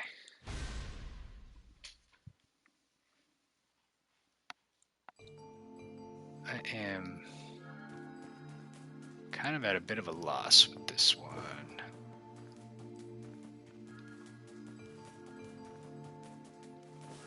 This... It's... Yeah.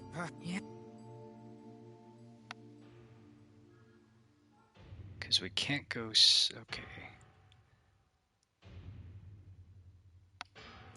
Okay, let's see what we got here.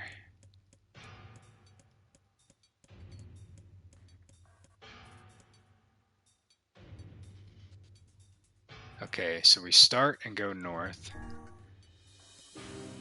Okay, we're at the caskets.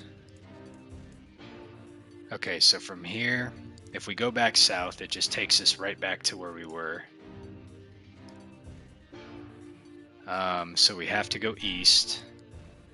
Okay, so from east, west takes us right back to where we were, so we have to go north.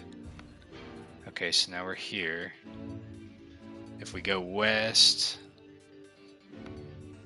let's go north again to the waist-high water.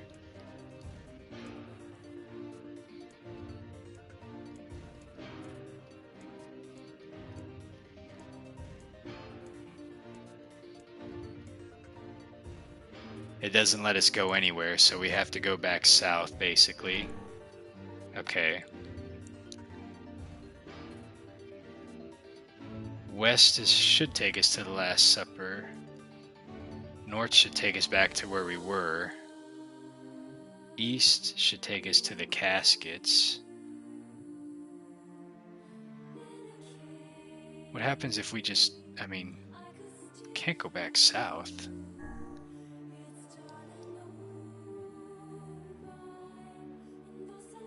But we can go west now from here?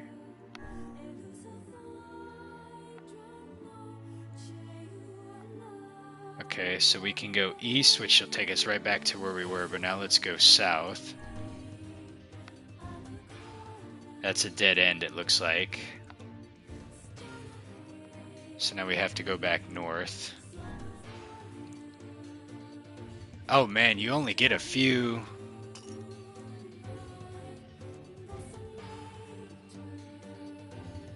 I wonder if you only get like a few tries to really figure this out. Let's see, how did I do that one? So I had my start, and I went east, and I went north, and then I went north again, and then I went back south,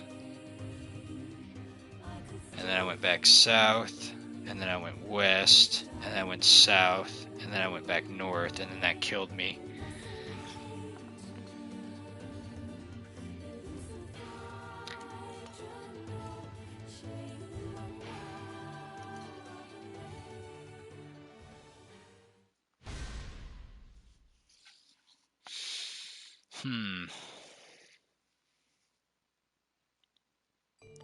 So,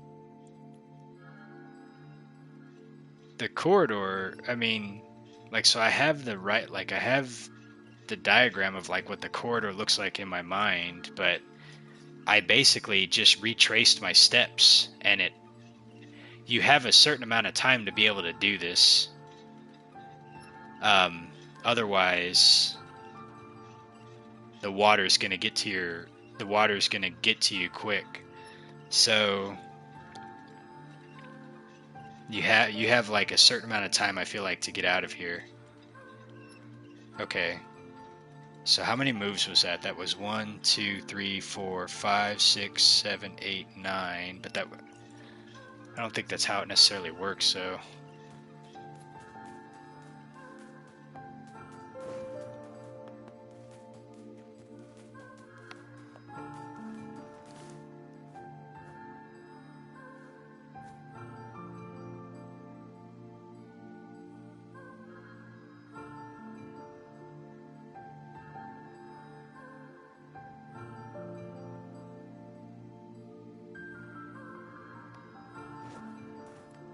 This... It's...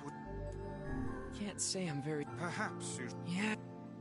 Okay, let's see if we can... Let me see if I can... So we're not going to do that way that we just went to.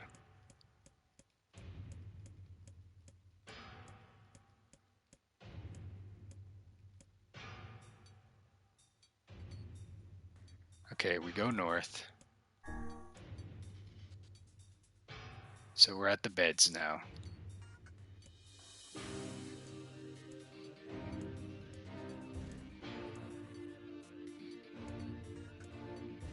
Okay, if we go back south, we're literally where we just started, so we're not going to do that.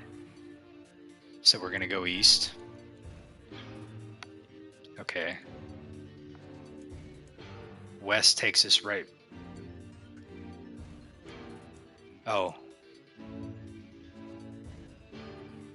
Wait a minute.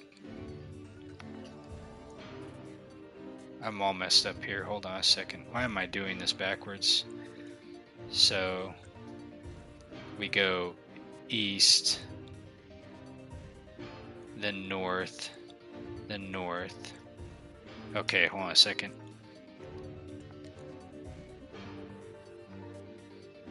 So we go north, if we go east, if we go west, it takes us right back to where we're.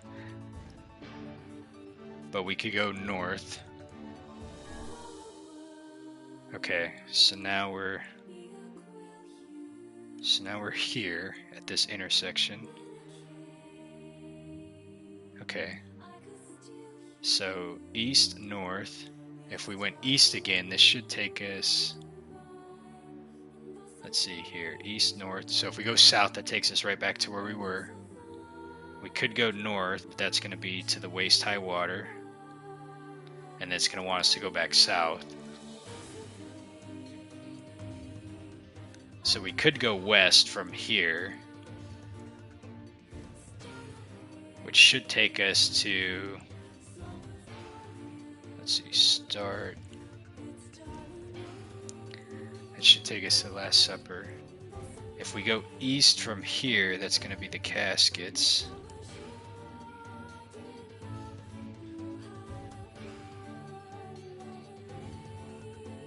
Okay, let's go. Let's try something. Let's go west. Heavy wooden caskets lie on their side of the dark chamber. So we went west. This is the caskets.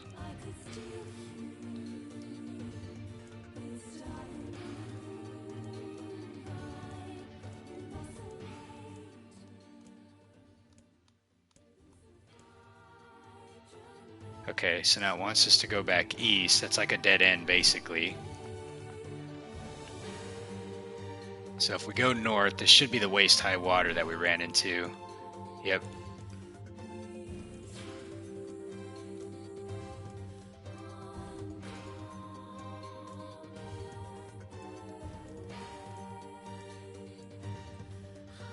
So that's a dead end. Can't go any more from there, so we gotta go south.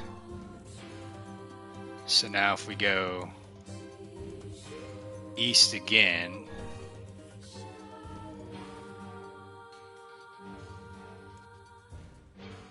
beautiful dining table. So that's the Last Supper. Okay.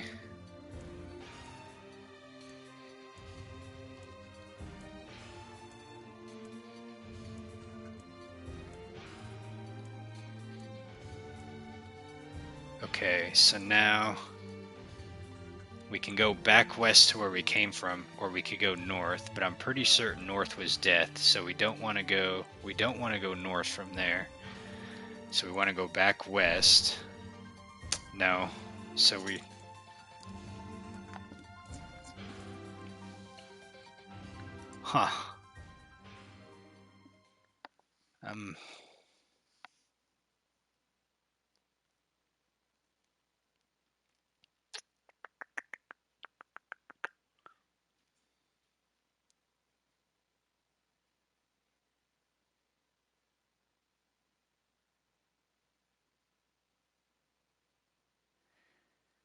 like, I wonder if you have to get it in a right order or something.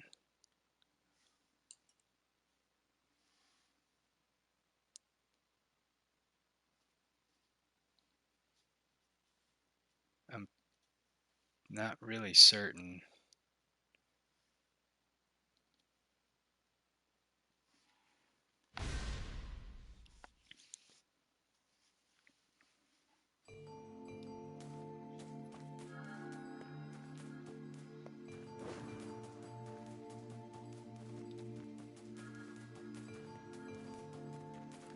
This... It's... Can't... Perhaps... Yeah.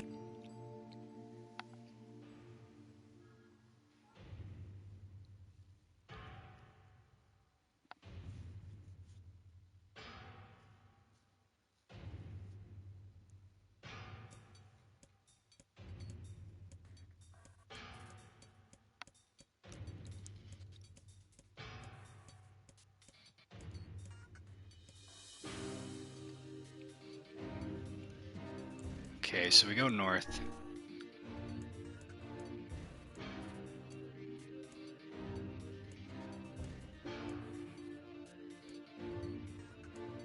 Okay, back south takes us nowhere, so we have to go east from here. West takes us right back to where we were, so we have to go north. Okay.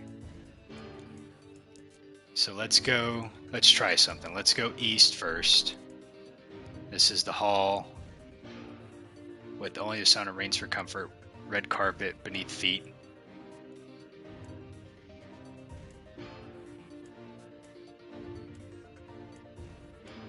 Oh, I think, hold on. So this is the water at the feet, right? So now from here we have to go back west, and then we'll go north, which is waist high.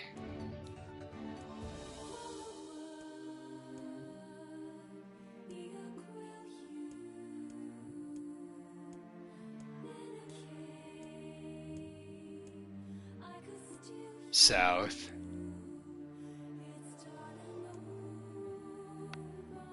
Now if we go east from here,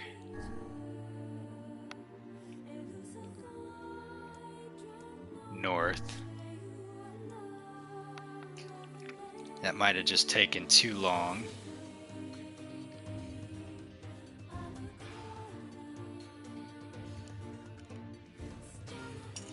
Okay. So I was thinking maybe if you do like water at the feet then water at the waist, but that's not what you're trying to do. So, but there could be something to the order that you have to do it in. But let me try one more. This person... Let me see here. Can't say it. Perhaps... Yeah...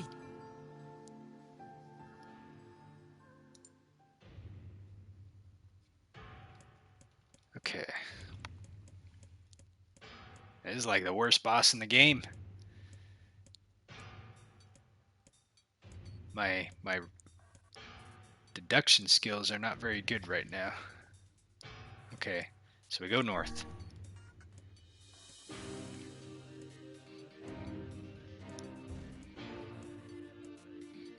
Okay, so we have to go east.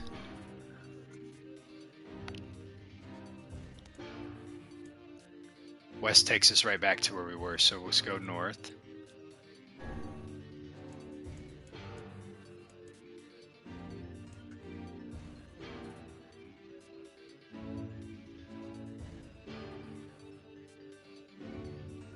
I feel like we've gone west before already.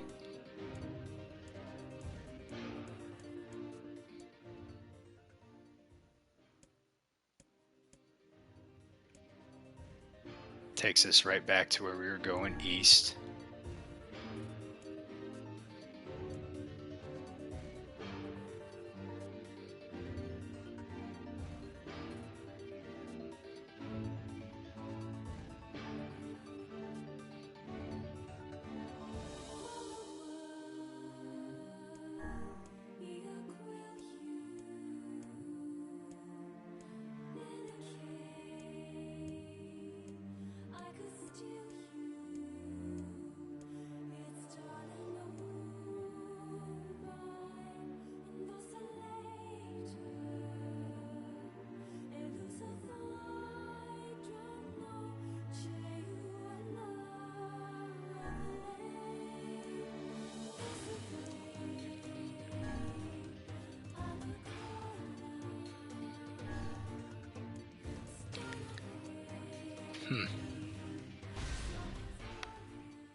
This... It's... Can't say... Perhaps. Yeah.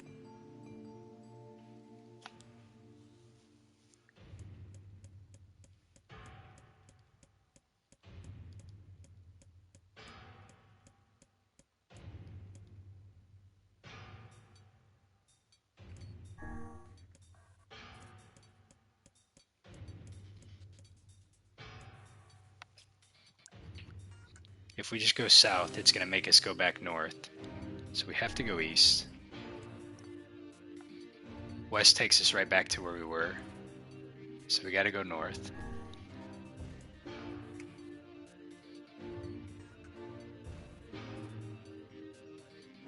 Will it let us go north from here?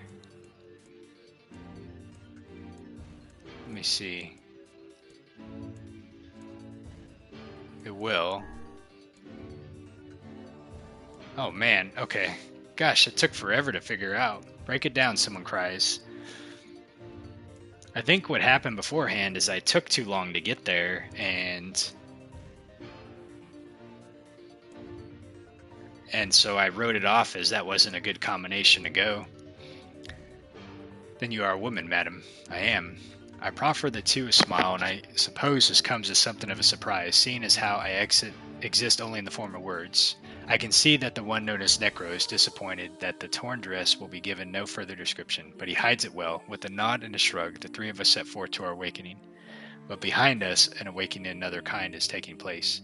Black smoke fills the abandoned castle, providing the countless damned souls inside their At a moment, the castle's windows shatter with a mighty roar. A fresh breeze blows through the hallways and corridors, clearing the smoke away for good. And as we watch in awe, uncountable black shadows slowly flicker to life, crossing to and fro in front of the broken windows. The castle's dead have awakened into their new life as shades.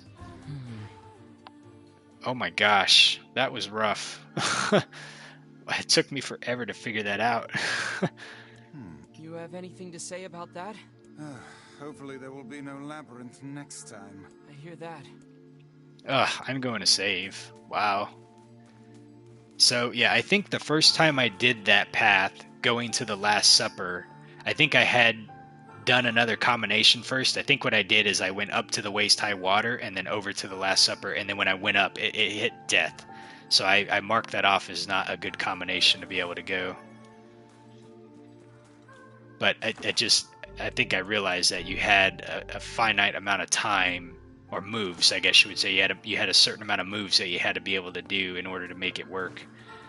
So I didn't think about trying that combination again. Oh man, I hope this one's nowhere near as hard as that one. Alright, give me 1 second.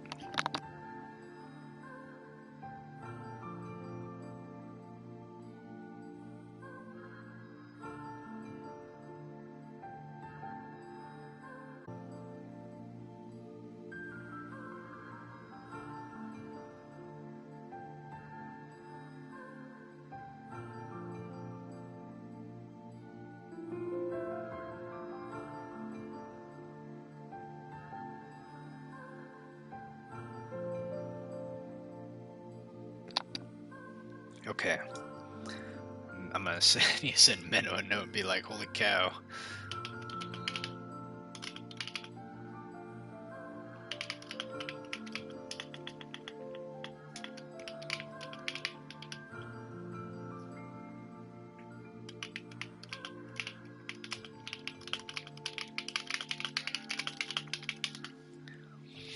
Okay.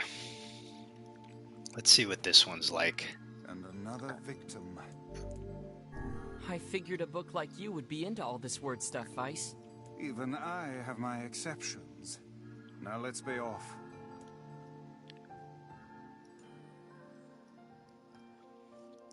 A colony of massive sculptures was visible in the distance, their tall forms scraping against the sky. Vice and Necro had never seen such a sight, and their eyes widened as they tried to take it in.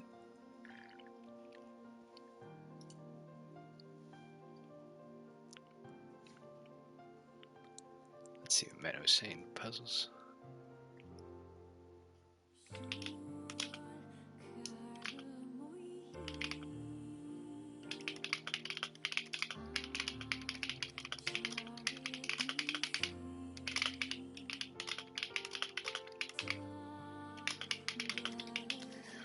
Alright. Their eyes widen as they try to take it in. Buildings must be huge if we can see them from this far away. What do you think, Weiss? As Weiss considered his answer, the sun beat down on them with renewed ferocity. Perhaps they are some manner of mirage.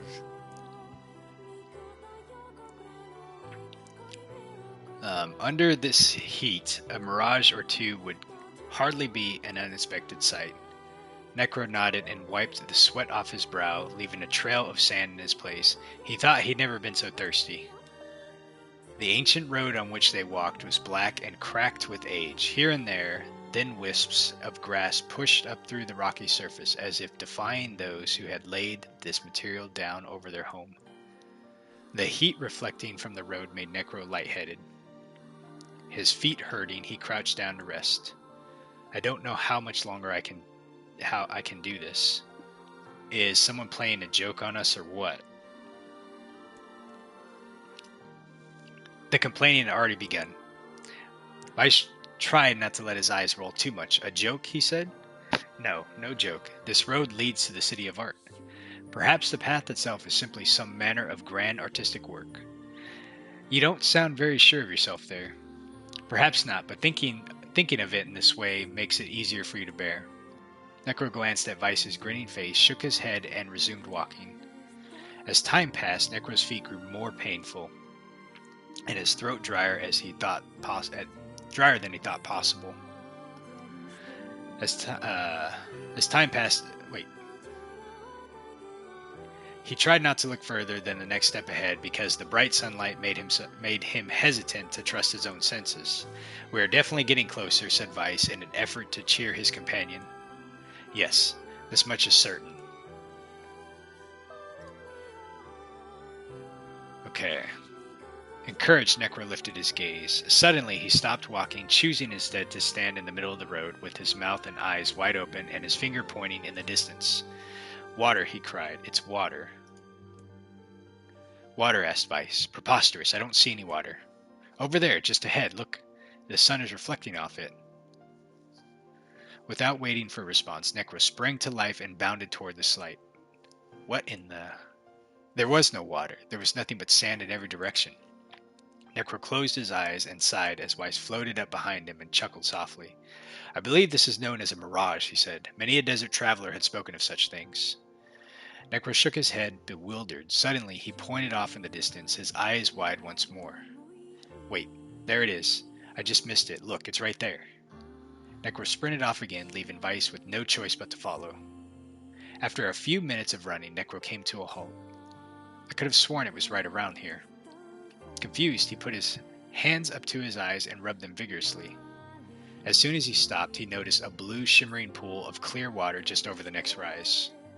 With a shout, he bounded off in search of it. The chase continued for nearly an hour until an exasperated Weiss finally floated up to Necro and struck him in the face with his cover. "Enough, you blithering idiot! Stop this at once! There is no water here!"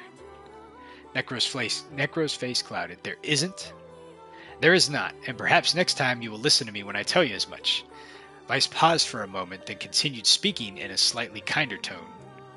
"However, I suppose this mad chase was not altogether wasted. It seems we have arrived in the city of art." Necro looked up. Stretched out before him was a row of impossibly tall sculptures. Their journey was at an end. "They're huge," cried Necro, completely forgetting the heat and pain in the past few hours. "I've never seen anything so big." Each sculpture was formed roughly the same shape, a tall rectangle that stretched up toward the sky. But that was where the similarities ended. Most were covered with panes of glass that reflected light in 1,000 directions, while others seemed to be nothing but frames of steel. Some had tall spires on their tops, while others possessed triangular caps. "What kind of city is this?" said Necro. Where are the people? Where are the houses? Perhaps the land is intended exclusively for artistic use. The debate continued as they made their way through the city. Miracles of artistry were everywhere. Great iron crates with wheels sat upon silent and steel rails. Oh, those are trains. Beautifully carved works of lights of red, amber, and green dangled on every street. As they moved away from massive sculptures, they found a great array of smaller ones. Some were covered in glass or brick, but many were composed of materials they had never encountered. The sheer variety of colors and styles was staggering. Unable to find a theme or purpose to the abstract works around them, Necro and Vice eventually fell silent. On the outskirts of the city, they discovered 3 sculptures in the shape of humans. Necro uttered a sigh of relief as he approached them.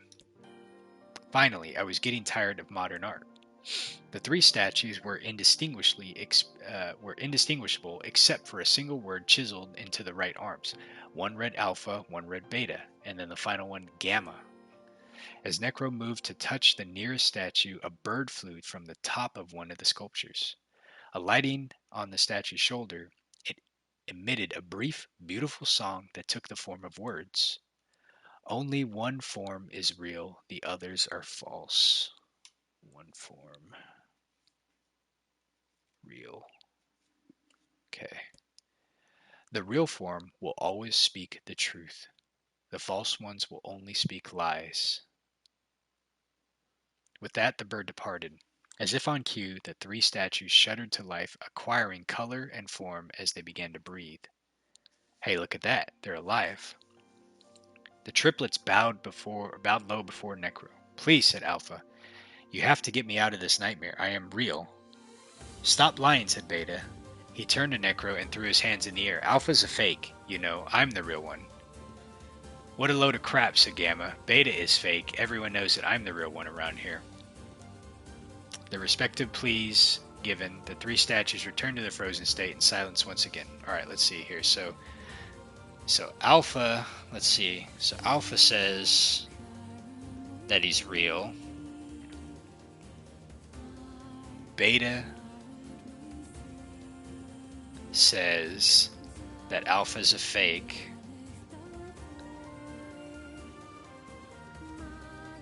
And he says, you know, I'm the real one. Okay, and then Gamma says Beta is fake.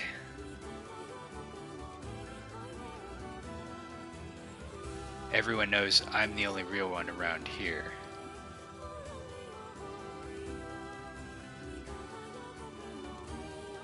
So this is Alpha, this is Beta, and then Gamma. Okay. When you consider all of the statements, only one of them could be the real thing, said Vice. Necro furrowed his eyebrows and considered his answer. Only one form is real, the others are false. The real form will always speak the truth. The false ones will only speak lies. Okay. So the real one will always speak the truth. The other ones speak lies. So let's see here for a moment.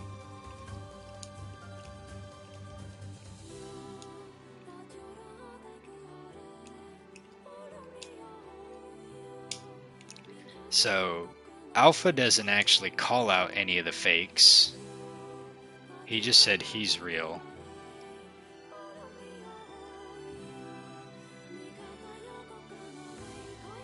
So, okay, so let's see here. So Alpha could be the fake, right? Beta, now let's see here. So if Alpha's telling the truth, he's just saying he's the real one. If Beta is saying the truth, he's saying Alpha is fake and he's the real one. Now if Gamma is saying the truth, he's saying Beta is fake.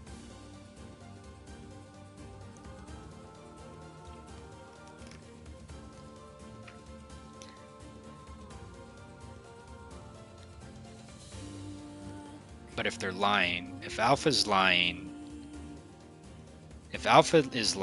that means he can't be the real one, right? So then that means it has to be either Bravo or Gamma. Now, if Alpha's lying, that means Gamma has to be lying because he's not real, and that means Bravo's real. Okay, so that's one combination. That could check out. So now let's say Gamma's telling the truth.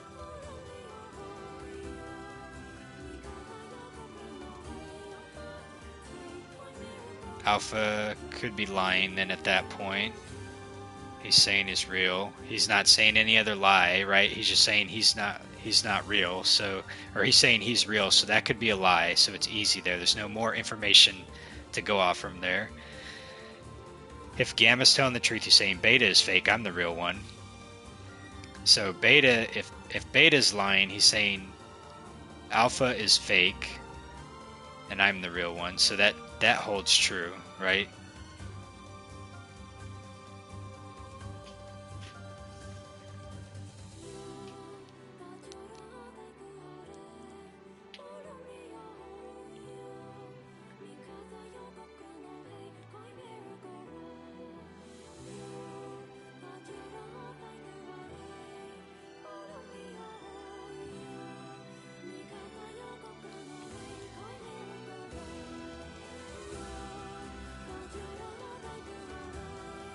It's like they're blaming each other, but you have to look like Alpha's not calling out anybody. He just said he's the real one. And then let's see. Beta's calling Alpha a liar. He's not calling Gamma a liar though. He just basically is saying Alpha's the liar and I'm the real one. Gamma has to be lying because otherwise he would say Alpha and Beta are lying, which he doesn't. He just said Beta's lying.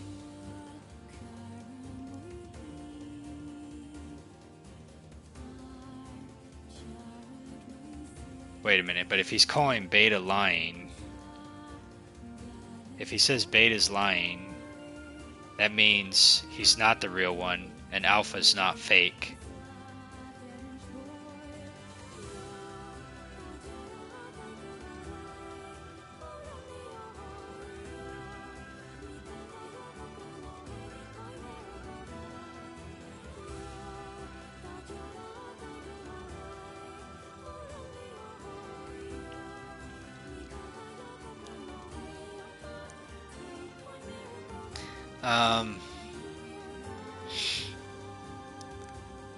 Okay, so Alpha's not calling out anybody. He just basically said he's real. Bravo is only calling out Alpha, saying he's real. Gamma's calling out Bravo, saying Bravo's lying and Gamma's real. If Alpha's lying, that just means he's not the real one. And then if that was the case,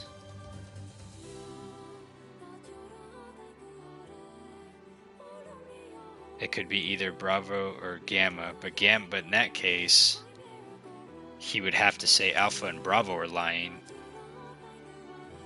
which he doesn't, so he has to be lying then.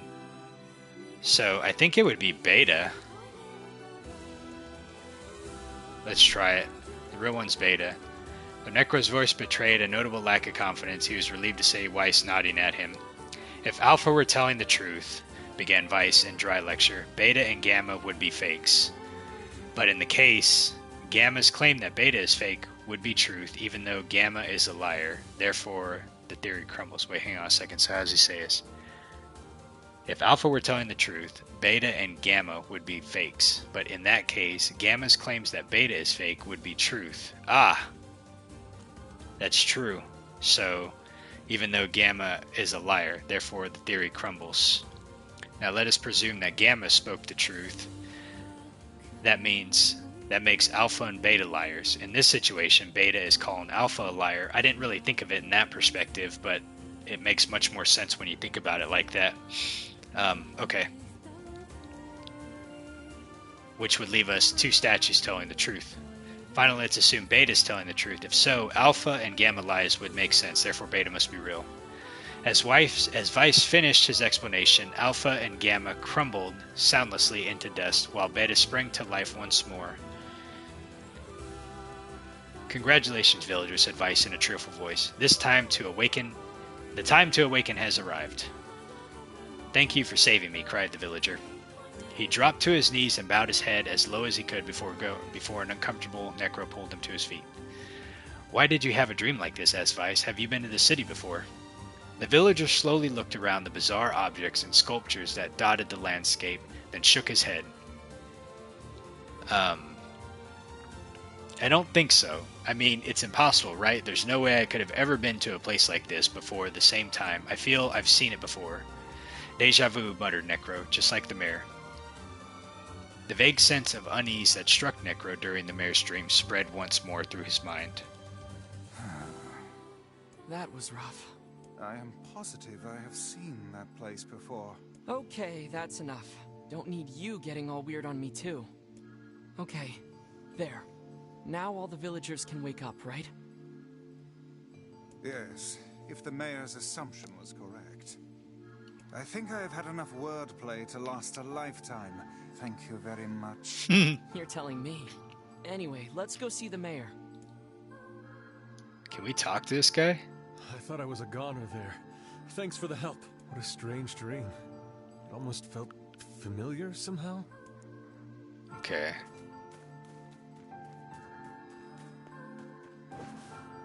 Thank you so much for saving me. I never want to have a dream like that again. We don't need any more herbs.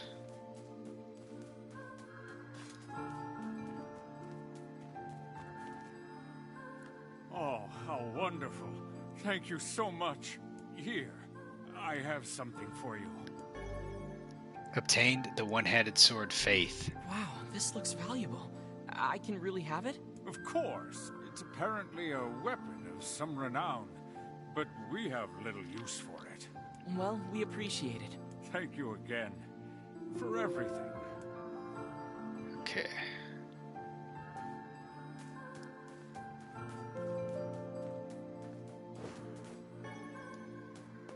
Man. That was brutal. I don't feel like I even got much done on this one, but... So now we can leave. Let me see where it's taking us next.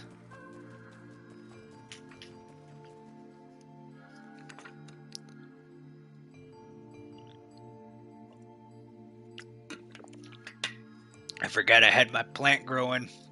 It's probably dead. I should go see if it's around. So how was the village? Oh, it was truly magnificent. There are no words. Really. Neat. Neat. Let's get back to Popola. Okay.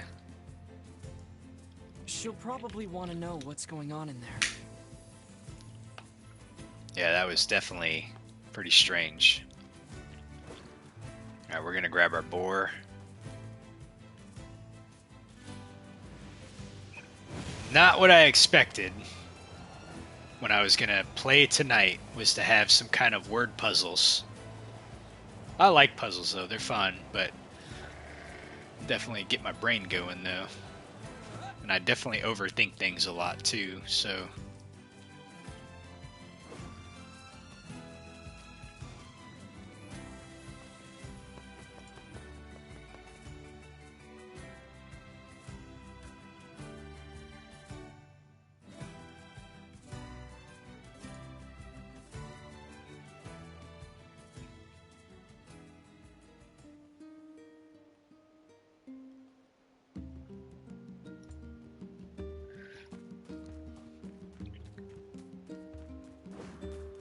Okay, let's see.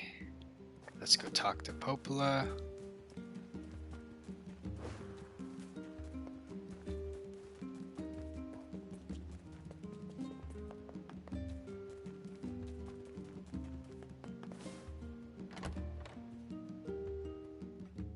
I write Necro letters every single day. He's always worries about me, but I feel fine.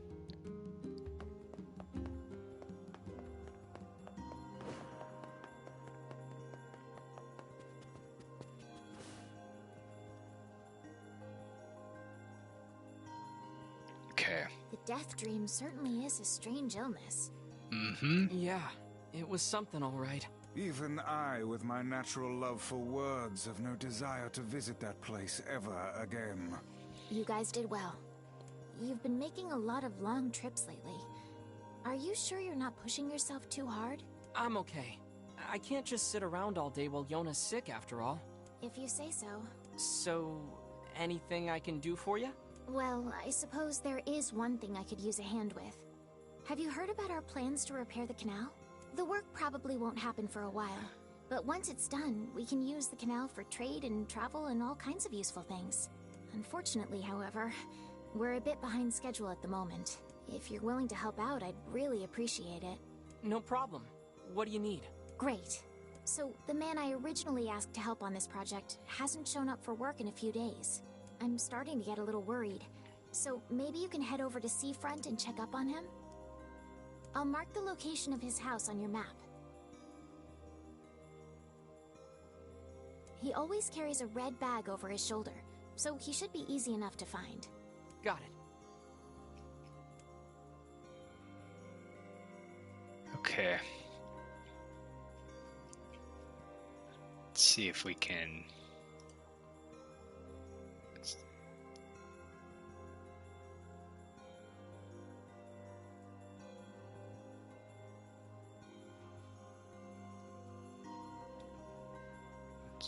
Okay.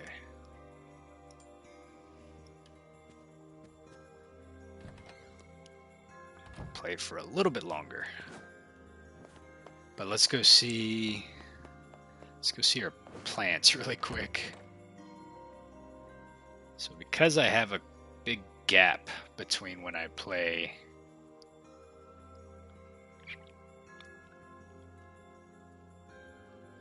I probably am not going to plan anything today, but I might have been able to. A canal, is it? Fascinating. If we had a ferry, we could put these days of endlessly running about behind us. Mm-hmm. Don't you just float everywhere anyway? Oh, I got mail. You think I am borne aloft by the winds, lad? It takes stamina to maintain this height. Oh, really? You could at least try to hide the utter dismay, you know.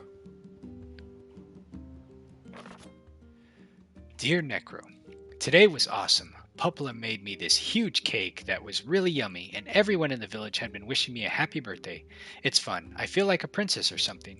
I don't feel sick at all today. In fact, I almost forgot that I had this disease. So maybe you can forget about it too and come back home now? God, I feel so sad about that. We just leave all the time.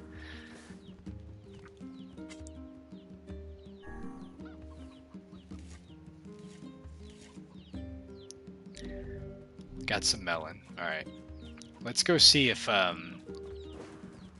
she has anything new to say to us really quick. Oh, we got some stuff. Sprint drop. 700 gold. Did you find my... So she just wants the pumpkin. Okay.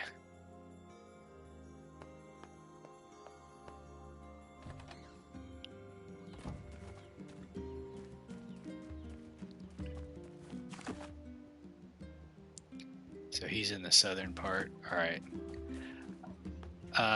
Let's see here.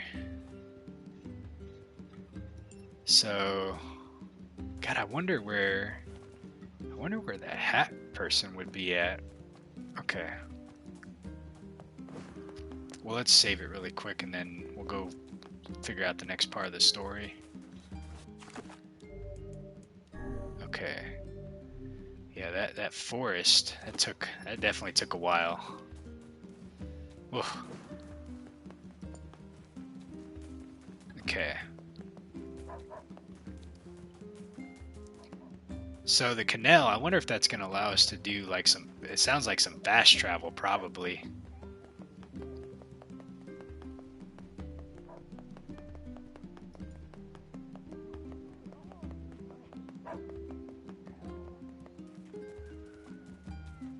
Let's see. Okay. So we'll go this way. We'll see if we can track him down.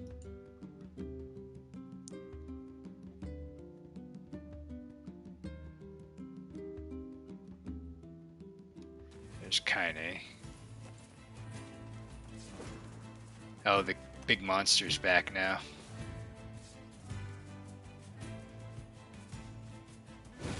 One of these days, I'll see if I can take him out.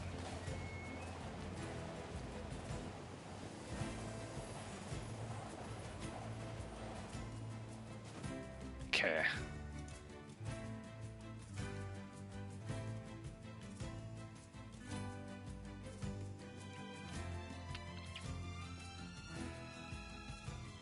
Alright, let's see if we can find this guy really fast.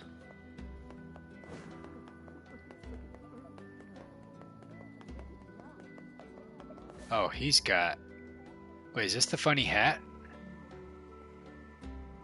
This might be the guy we gotta tell to go back. Maybe not. Hey, are you the guy who's supposed to help repair the canal? Popola sent me to... Oh god, it's over. My life is over. Surely you must realize nothing good can come of being involved with this particular endeavor. Easy, Vice. Hey, so, are you alright? What happened? It's my wife. She left home a week ago and hasn't come back. I'm so worried I can't even focus on my work. Oh, my sweet dumpling, where are you? Wow, that's terrible. Would you like us to help you look for her? Really? You do that for... Sure. But do you have any idea where we should start? Well, she always used to enjoy drinking at the tavern with her friends. Alright. Okay. I guess we'll start with them. Thank you. This means the world to me. Oh, and by the way, my wife always carries a red bag, just like mine. If you mention that, it might ring some bells.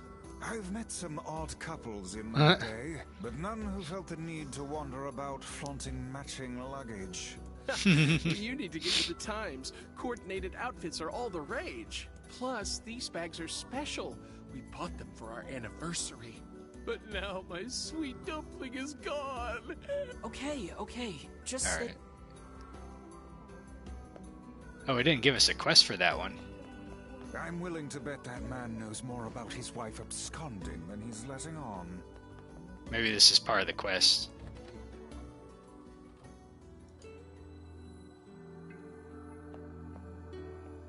Hey there, I'm, looking for a woman carrying a red bag. Are you now? Interesting. Did something happen to her? She hasn't been home and her husband's worried. Do you know anything about where she might be? Trouble in paradise, is it? Oh, those two never change. Anyway, the short answer is no. She hasn't been around here either. Though come to think of it, she always got on well with the woman over at the tackle shop. Maybe you should try her? I'll do that. Thanks. Hey, what's the rush? You've got a cute face. Why not sit here and join me for a round? Or Man, three? everyone's always hitting on him. Sorry, ma'am, but I'm not old enough to drink. Cracks me up. Okay, let's see what this lady has to say. Hey there, do you know a woman with a red bag by any chance? A red bag? Oh, sure. Although now that I think about it, I haven't seen her in a while. Okay. Last time she came around, she mentioned something about leaving town, but I figured it was just idle talk. Leaving town, huh? Alright, thanks for your time. Okay. Oh man, leaving town, so... If she has truly left this charming hamlet, finding her may prove most difficult indeed. Yeah. I just hope she hasn't been attacked by shades or anything. Oh no. We haven't had a good track record with trying to find people right now, so this could be bad.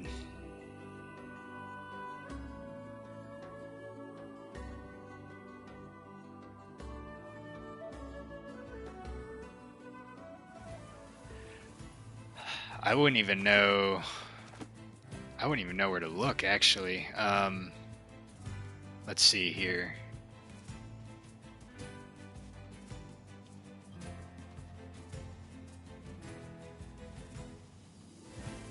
You know, I probably should check all this stuff, because after what happened with the dog was actually there, so it would be easy to see. And we didn't get a quest for this one. Let's go look over here.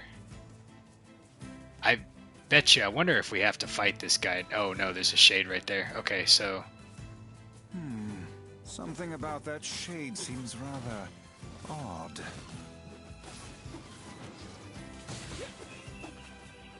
Uh-oh. Oh, we obtained a red bag. Oh no. Hey, look at this. It is identical to the red satchel carried by the man who sent us on this mad quest. Perhaps it belongs to his spouse. Oh no.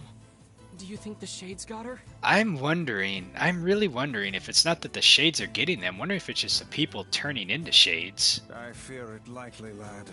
I sense no other activity in the immediate vicinity.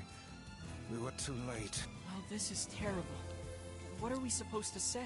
However difficult it may be, we've no choice but to tell the man the truth. Jeez. That's rough. Okay. So far we're like 0 for 2. And I still need to try to find that runaway son with the weird shaped hat, but I have no clue like where to even look for him. I wonder if he might be just like down here somewhere. You know, I haven't done a thorough investigation of the Northern Plains area since I got that quest, so I'm wondering, what the hell was Kaine doing? She's like jumped off the dang cliff.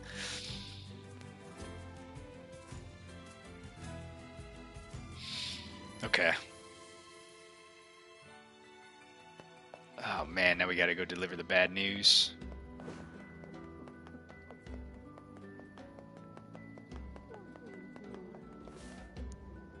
Okay. Hey, did you find my sweet dumpling? We didn't, but we got this off a shade.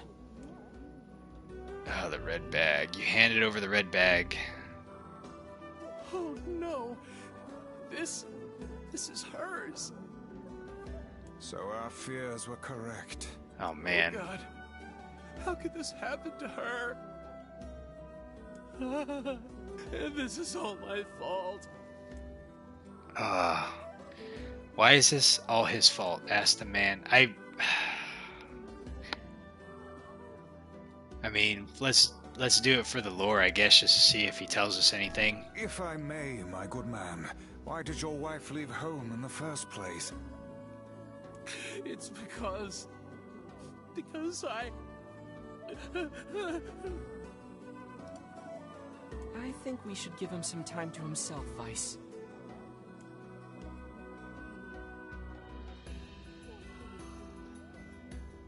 Honey, I'm home. Good heavens, you're a wreck. What's wrong? Oh, wait a minute, she's alive. Dumpling, you're not dead. What in the world are you talking about? Oh, you found my bag. Thank you so much. I can't believe I went and dropped it like that. Interesting. Oh, this is such a relief. Okay, seriously. What's going on? Yeah, what is going on? 5 minutes later. I see. So, you found a shade with my bag and assumed I'd been attacked and killed? I'm just glad you're safe, Dumpling, but I'm also so sorry. This is all my fault. Oh, if I didn't eat that apple you were saving. Oh, God, I'm such an idiot! Listen, I promise I'll never eat anything of yours again. You just promise never to run away from home again, okay? Run away? Have you lost your mind? I just went to visit my parents. Huh? I told you about this. Going to see my family, gone for a week. Remember? Ugh, are you serious right now? Why don't you ever listen to me? Lad, my brilliant intuition suggests we should beat a hasty retreat from these two with all speed. Okay. You remember another important errand. Hey, I have to go pick up a fish from the fish store. I can't believe you didn't listen to me, and you ate my apple. You are the absolute worst. What? Oh, like you're some perfect angel. You didn't even care enough about our anniversary to hang on to your bag. You, kid, I'm right about this, yeah? If anyone's wrong here, it's my wife, right? Wait, you're asking me? Oh man. Who's wrong here? The husband who ate the apple. You ate the apple to begin with. Shouldn't have eaten your wife's apple. That's not very nice. But I was hungry, and it was just sitting there. Look, I'm glad you went looking for my wife and all, but that was low, friend. Low. Did I cross a line there? Besides, it's pretty rich to come after me for an apple when you threw away my entire stamp collection. Oh my goodness. You're damn right I did, and I'd do it again. You are nothing but a hoarding slob. You there, my husband's in the wrong here, isn't he? Pardon, but madam, Oh man. They're both in the wrong. Just... Oh, enough. The both of you are at fault. Now apologize to one another and end this ridiculous display. Good talk for a floating magazine. I see you finally agree on something. Okay. 1 hour later. Oh my god, we're still here. Do you not even understand how frustrating this is, you colossal oaf? This is exactly what I hate about you. Fine, hate me. I'll still sleep like a baby knowing I'm not an unreasonable hag like you. Vice, what do I do? We need to just leave, buddy. Turn on your heel and walk away as fast as your legs can carry you, my good lad. That's it. I have had enough. Instead of belittling me, why don't you get a proper job? Everyone in the neighborhood treats me like dirt, and it's all because of my unemployed slob of a husband. Actually, I have a job now. Wait, you what? You're kidding. Why didn't you tell me? That's great. Oh my goodness. Well, I sort of wanted it to be a surprise. Oh, you big silly Billy. Well, this calls for a celebration. Come on, I'm going to bake you a nice apple pie. Oh my goodness. What? So I take it he wasn't the guy we were searching for the canal project? I have no idea what just transpired, but it has utterly exhausted me. Well, looks like they made up, so all's well that ends well? In the course of all that madness, I have forgotten why we even came here in the first place. Heck, the canal! We need to ask him about the canal! Alright, well, let's go talk to him about the canal. I can't thank you enough for all your help. Sure, but listen, we need to talk to you about the canal. All right! That's why you came here in the first place, huh? Well, now that my love life is rolling in clover again, I'd be more than happy to get going on the canal work. Great. Alright. Oh. Heavens, that was exhausting. Tell me about it. Anyway, let's go give Popola an update. Okay.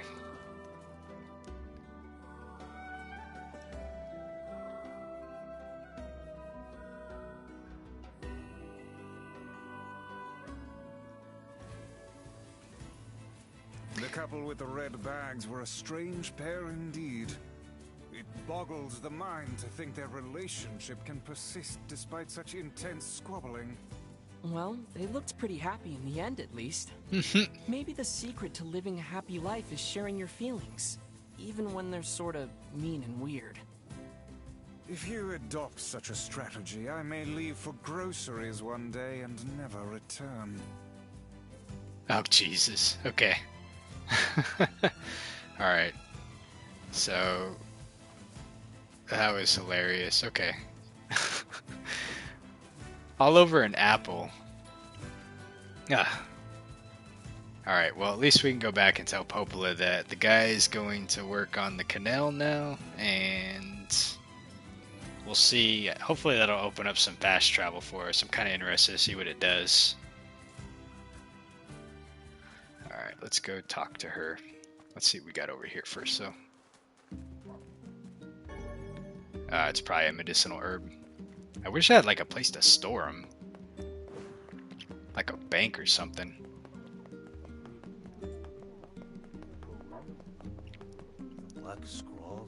Because I have that one quest that I need to do. I need to get like 10 of them.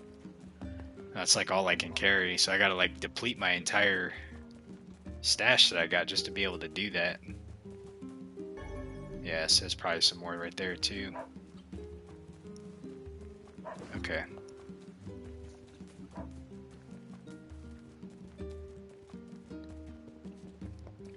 So, go up here. Let me see my quests really quick. Make sure. Let's see, is there uncompleteables at this point? Okay, good. So there's not. So there's still ones that I can do. But the ones I have, let's see. So the little hero one is the one I really don't know what I'm going to do about this one because it wasn't letting me go into the sandstorm area. So I really don't know. You know what? I feel like next time I play, I might go back over to Facade and see if there's someone that can help me get through that area. That might be what I need to do, but that one tricked me a little bit. The sun, I still have to find that one. Yeah, this one. So I got to get like 10 wheat and the sardines. So sardines, I'm probably just going to try to catch. Okay. We got to get the... Oh, I should have bought the pumpkin when I was over there. Totally forgot about that. That one's going to be a while too. And then I got to catch the blowfish. Okay. I think that was it, right? Yeah, that's all. Okay.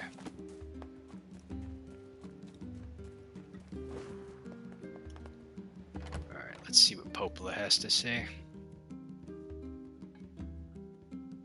I should have bought the dang pumpkin while I was there. I completely forgot about that. Actually, I don't even know if they sell the pumpkin over in Seaport. I wonder if I have to be in Facade to do that one to begin with. Goodness. It sounds like the canal repairman had quite the problem on his hands. I'm glad everything turned out all right. 1 hour later. Thank you so much for your help. Don't mention it. I'm looking forward to seeing how the canal turns out. If you need anything else from us, just say the word. Okay. Thanks, guys. Okay, so she doesn't give us anything else at this point right now. Wait. Wait, okay. No, maybe she does. Hold on. Huh? I almost forgot. Yona is looking for you. Huh? She said she needed something from you. Time to go play Big Brother for a bit. Huh? I guess so. Thanks, Popola. Crap, I really should go get that pumpkin. I hope there's one in... I hope there's one in Seaport. I should have just bought it while I was there. So I'm going to go run back really quick and see if I can pick one up. At least I have my boar. If not, I believe I saw one in Facade. I'm pretty certain I did. Let's head down there real quick. We'll go grab the pumpkin so we can finish that quest, and then we'll go see what she wants to say. Okay.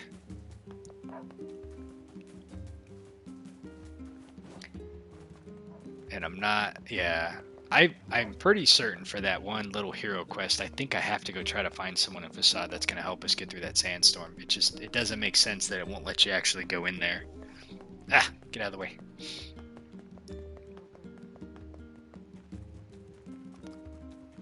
Alright, hold on. We'll make this quick. Today's Necro's birthday, but he's not here. So I just had a party by myself. Oh, June 6th is Necro's birthday. Interesting. Okay. Oh, where's my boar at? There he is.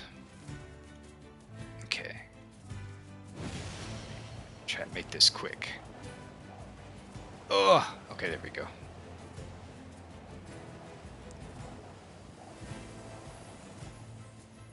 Alright. Let's see, who would be selling the pumpkin? I think it would be one of the shops right up front. Maybe? If I remember right, I think that's where I bought the watermelon from. Or the melon, I think.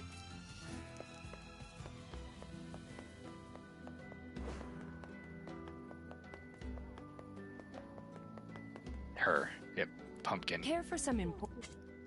Buy... She doesn't have a pumpkin. Okay, so I do have to go to facade. But I see Thanks one. for your business. I see one right there. It's right there. Let me just take it. Okay. So we'll run all the way over to facade really quick. Grab that. And then we'll continue on. I should have known too, so I'm pretty certain what's going to happen is like each of the new places we go, maybe like we might get something from there or what have you.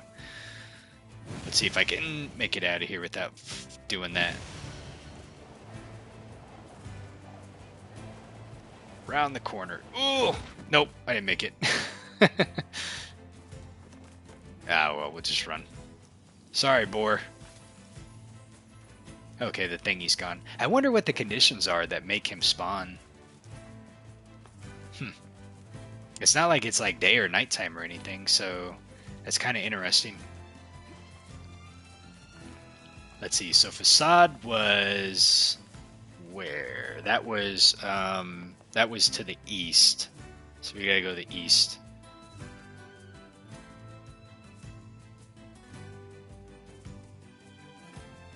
Gotta check what time it is. Okay. I just want to try to get through some of this stuff. The forest area definitely took a lot longer than what I thought it was going to.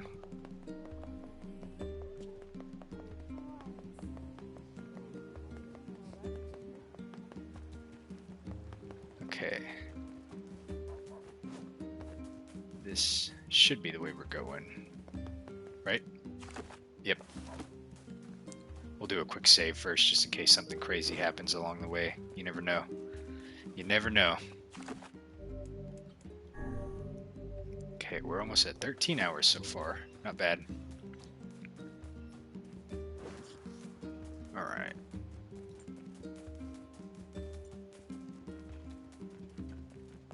I'm glad we got that package one knocked out already, though. So I wish I could meet Kaine.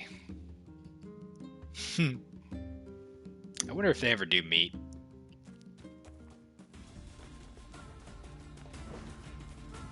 What do we got here? Probably medicinal herbs. Okay. Don't do it, goat. Oh, medicinal herb, probably.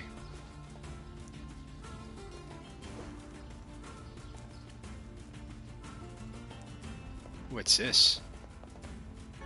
Clay. Oh, you know what? I totally forgot. I had gotten the weapon from the forest. The Faith. Oh, wow.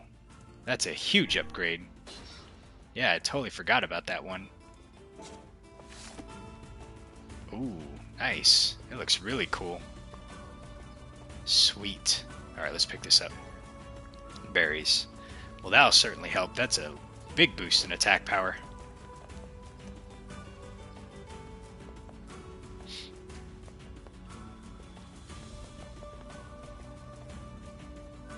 Okay. I wonder if reloading the area might trigger something for that little hero quest. I don't think so, but we'll run by that graveyard area just to see.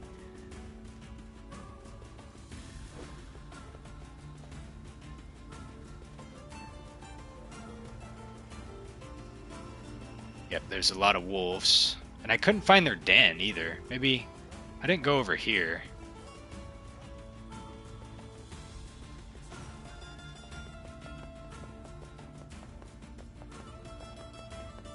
Oh. He wouldn't have gone over here, though. He didn't run over this way. He ran into the sandstorm, so it makes no sense. I think this is just for later when the canal stuff gets fixed and we'll be able to, like, maybe, like, fast travel. Yeah, there's got to be. I think there's got to be someone I got to link up with in Facade that's going to help me navigate that sandstorm, so we can go looking for him. Because I went back and talked to the dad, but he didn't give us anything new when we came and talked to him. So, and a lot of time has passed now too, so I'm really worried that we probably have failed that quest, or we're going to fail it and not be able to complete it. Let's see how our new thing works here. Alright, I leveled up. Alright. Sorry, Mr. Wolf.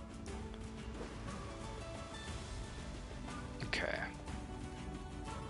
Let's see, so we're gonna go to the item shop, I think. I'm trying to remember which one had the pumpkin.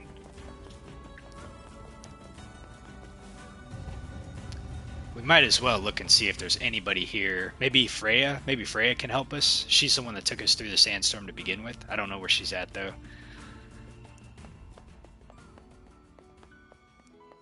We'll see if anyone has like a little marker above their head. It doesn't look like it. Okay, not at least over here. Let's go buy the pumpkin first. Oops. Okay, we need to go to the grocery store. And then get the pumpkin.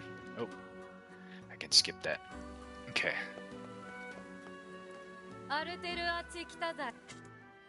Buy pumpkin. There we go. Okay, so now we got the pumpkin. Okay, let me make sure. So we'll be able to do Yona's gift. She got the pumpkin, so we'll be able to get that one done. And then where would Freya be at? Let's go check the king's palace really quick, or the king's mansion.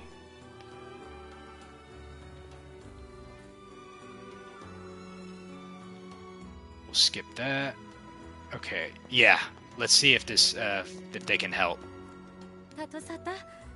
Oh no, it's just another quest. Okay. My daughter's birthday is coming up, and I want to cook her something special. Rule 8614 states that parents cannot purchase food for their children's birthday feast. Sir will help. For something like this? Of course.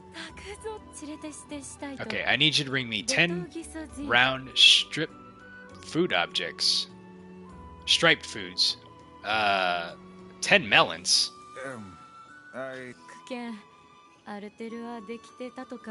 States that when sending someone on an errand, you cannot state the name of the item you want them to buy.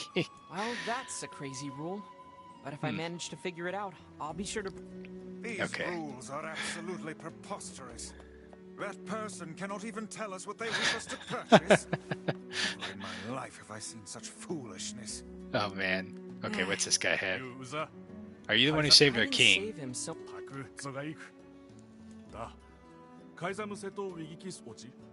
Do you happen to possess a royal compass? We do not, my good man. Ah! Here we go. This is going to be the object that's going to allow us to go do the thing. Okay. It looks valuable. Then we would be on. Alright. Come now. This must bother you. Sure, a little. But I trust they have a reason for it. Hold on a second. Item unknown. It's 10 round striped food objects. It's got to be watermelons. That's the only thing I can think of. Understand. Okay. That's so very broad, let's go. Okay, let's go to the entrance. So now that we got the compass, we can actually get to through the sandstorm. I knew there had to be some kind of gimmick to it. I was just like, there was something that didn't make sense. So now we can. Hopefully, we're not too late. I should have came back here when I was messing around with that one, but oh well. It hasn't popped them in the incompletes yet, so we should still be okay. So now we just got to go find the wolf's den and see if we can save that kid or that boy, whatever.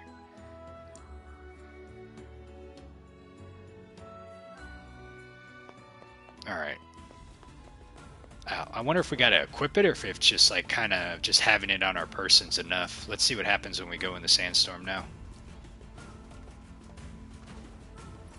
Scorpions. These things are huge. Okay. So the question then is, where in the hell would the wolf's den be at? I wonder...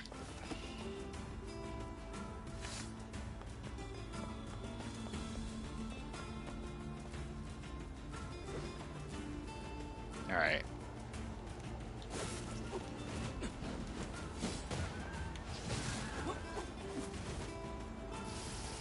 Oh, that's what that does, okay.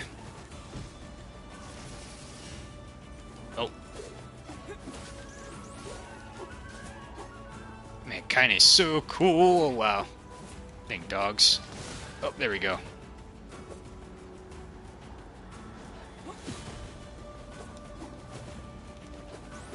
Ah!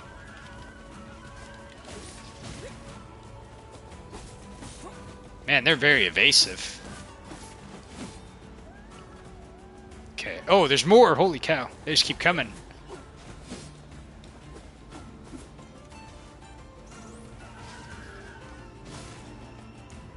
Alright, let's go this way.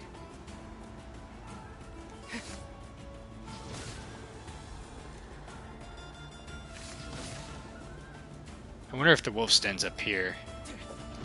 Ah! Ah!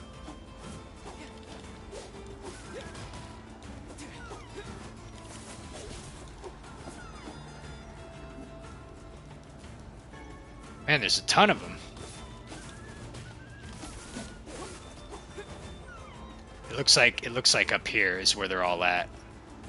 Or it looks like there's more of them up here. This probably is where the wolf's den is at, if I were to guess. Oh, I hope this isn't the boy. It is, I betcha. No, it's just silver ore, okay. Wow, there is a ton of them in there.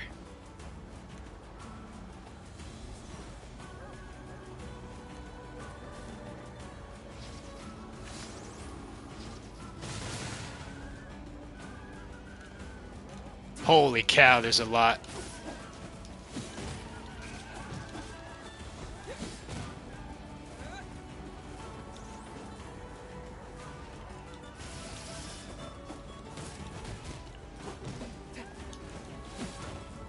And they're very mobile.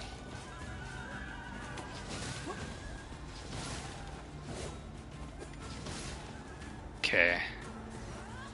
Let's see. You get him, Kaine. Clay. We're looking for this boy. Where would he be at? Gold ore.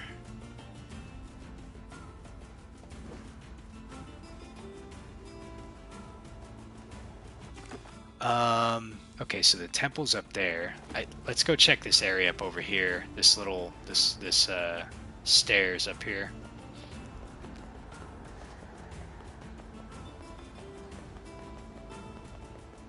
This seems like it might be not the wolf's den. It wouldn't be in there. Okay, that's probably not the wolf's den then. When he ran off, I think he ran off to the right, so... Oh, shit, it is it. Okay. Your entire pack is history today. Wait, come on. We have to keep him from getting killed. Oh, man, this is gonna... Oh, jeez.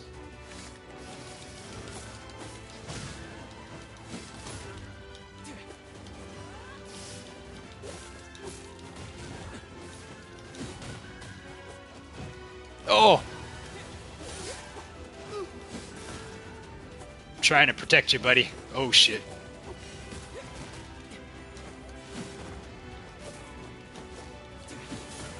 Okay.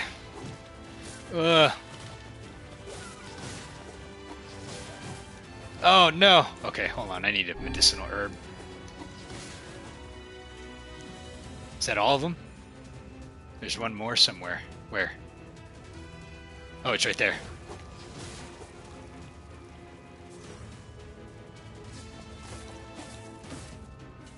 Okay, we got it. The wolves are defeated. This guy is insane. He could have died. He reminds me of a certain someone. Hey, I'm not like that.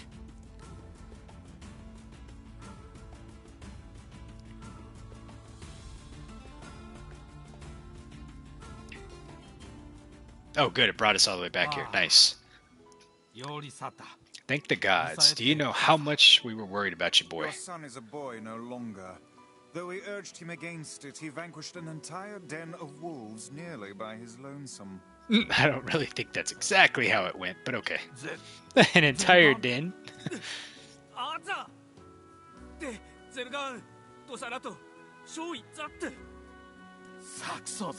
You worthless idiot.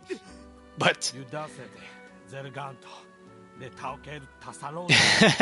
These people did the work for you.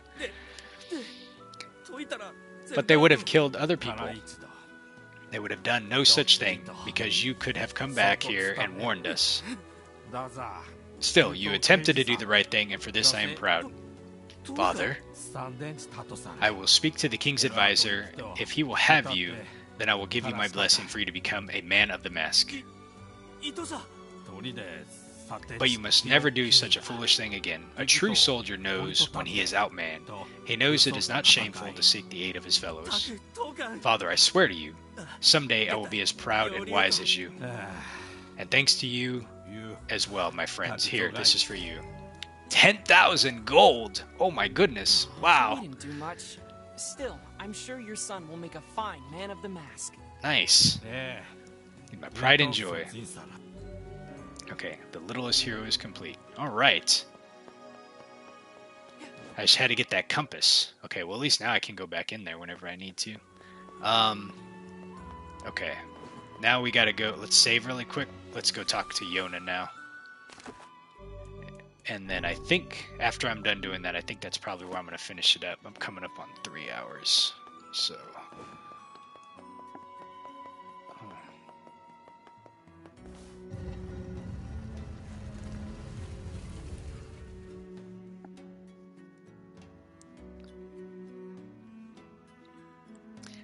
Alright, got a new book about a great big tree.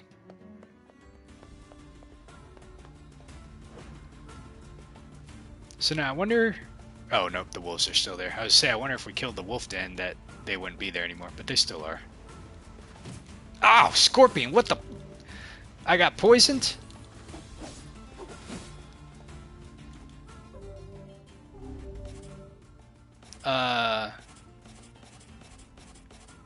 Cures poison. I only got 2 of them, I gotta be careful. Thing just came out of nowhere.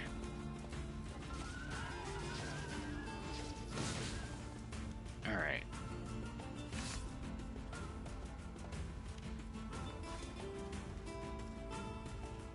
You can't even see where they're at, too. Like, thing just popped out of nowhere. Oh, wait, I gotta go this way, I think. Yeah, okay, I'm going the wrong... Okay. No, wolf. No, I got no beef with you. Ah, another scorpion. Desert is not kind to us. We're getting out of here. Come on, Kaine.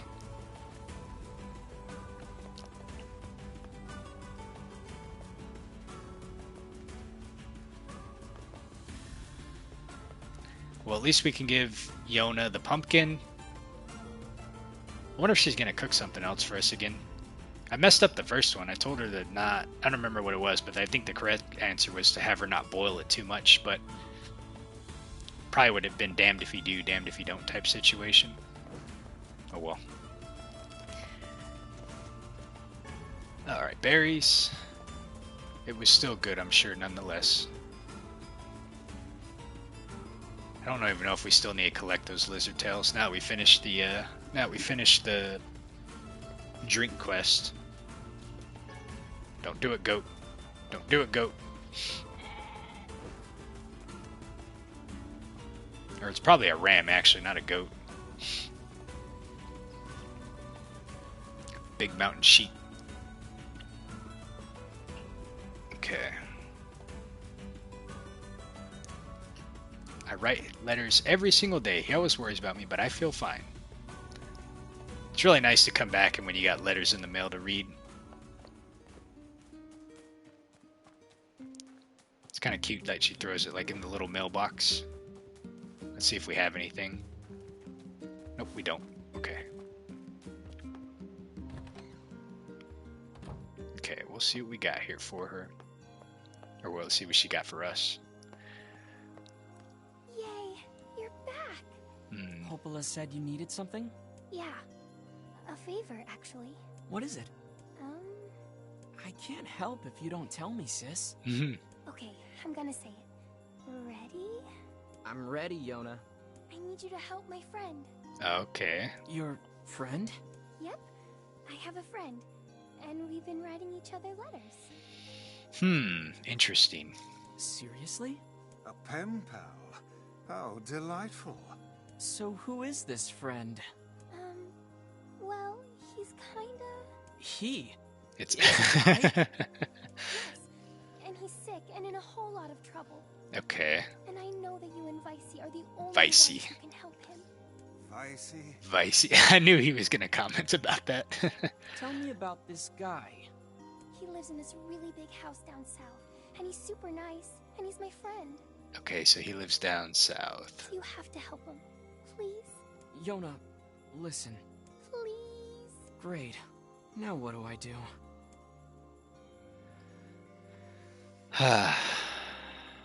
Well, we can't say no to her. I mean, no, we can't. But we gotta go investigate who the heck this dude is and what's going on. Alright, we can't say no to her. Fine. I'll see what I can do. Yay! Thank you! Alright, and we got your melon for you. Please help him, okay? Please. Okay, maybe I gotta reset. Let me run outside and run back in so I can give her, not the melon, I'm sorry, the pumpkin. Great. Yona's got a boyfriend. She's like 10. Is something amiss, lad? Your voice is trembling. No, it isn't. Shut up. Alright, let's see if doing this will let me do the pumpkin quest now. Please. It will not.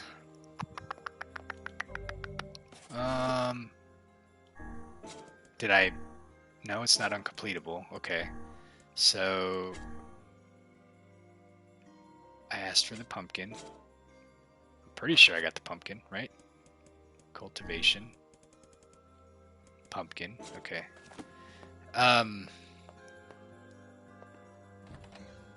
Let me go... Let me go...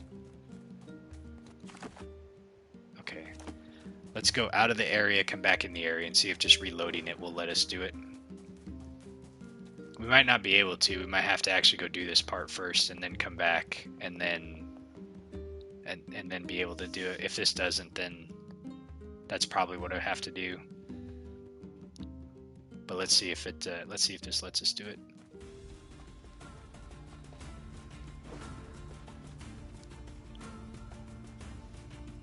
Okay.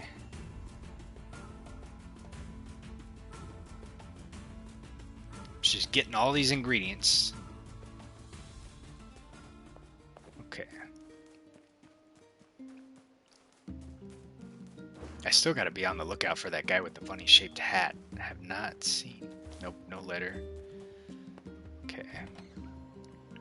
Well, let me turn in the pumpkin quest. Yes, I think it will. Okay. I got your pumpkin, Yona. There we go. Thanks. You've sure been eating a lot lately. Oh, I'm not eating them. You're not? Oh. Ta-da! Here you go. I made it all by myself. What if it's pumpkin pie? Is this a cake? Yep. Popola taught me how to bake one. Aw. I made it for you in secret. Because it was his birthday. Wow, Yona. This is... well, it's a surprise for sure. Come on. Try it. Try it. Yeah, this is so good. Yay. You're always super busy, so I wanted to make you something to help keep up your strength. Aw. That's really sweet of you, Yona. Thank you. Sure. Actually, I made like 7 cakes, so there's tons of leftovers. Nice. So we have a lot of leftovers to eat. The life of an elder sibling continues to be a trying experience. You're telling me. Alright, we finished that. Okay. Does she have anything else to say to us? Please help. Nope. Okay, we got that. Man, I swear, if she does not make it through this game, I'm gonna lose it. And that, like, I feel like... I don't even want to think about it, but... What was that? Oh, chickens, okay. Alright. Alright. that is where I'm going to call it for a night on this. So next week we'll pick back up, and it seems the MSQ is taking us to go figure out what's going on with this guy. What other quests do I still have that I didn't do? Oh, and then I got to figure out Blowfish. So I'm pretty certain. So I only need 7 of them. Thankfully, I'm pretty certain you get them in salt water. So I'll probably go pick up some lugworms and fish around and see if I can't get them. What was this one? Oh, the wool. Okay, wool, natural. I still don't know where to get natural rubber from. And then the goat hides. I got one of them so far. I just need to go farming for those. This one. That one's going to take a while to get. The wheat. It's just going to be expensive. I need to fish for the sardines, and then maybe while I'm fishing for the blowfish, I'll catch sardines in the meantime. And then, what was this one? Oh, the melons, or I think watermelons. Okay, so we'll get the watermelons and take them back. And then this one. This is the one I have no clue. So, because the runaway sun can be like anywhere. So, now, if his shop's near the southern gate, my thought process is telling me to look in Seaport first for this kid, thinking if he's in the southern gate that he'll run away south, but who knows. So, alright. Wait, did I already save? I did, I think. Yep, I did. Okay. Alright, well, I'm going to call it there for tonight. So, we'll see y'all next week.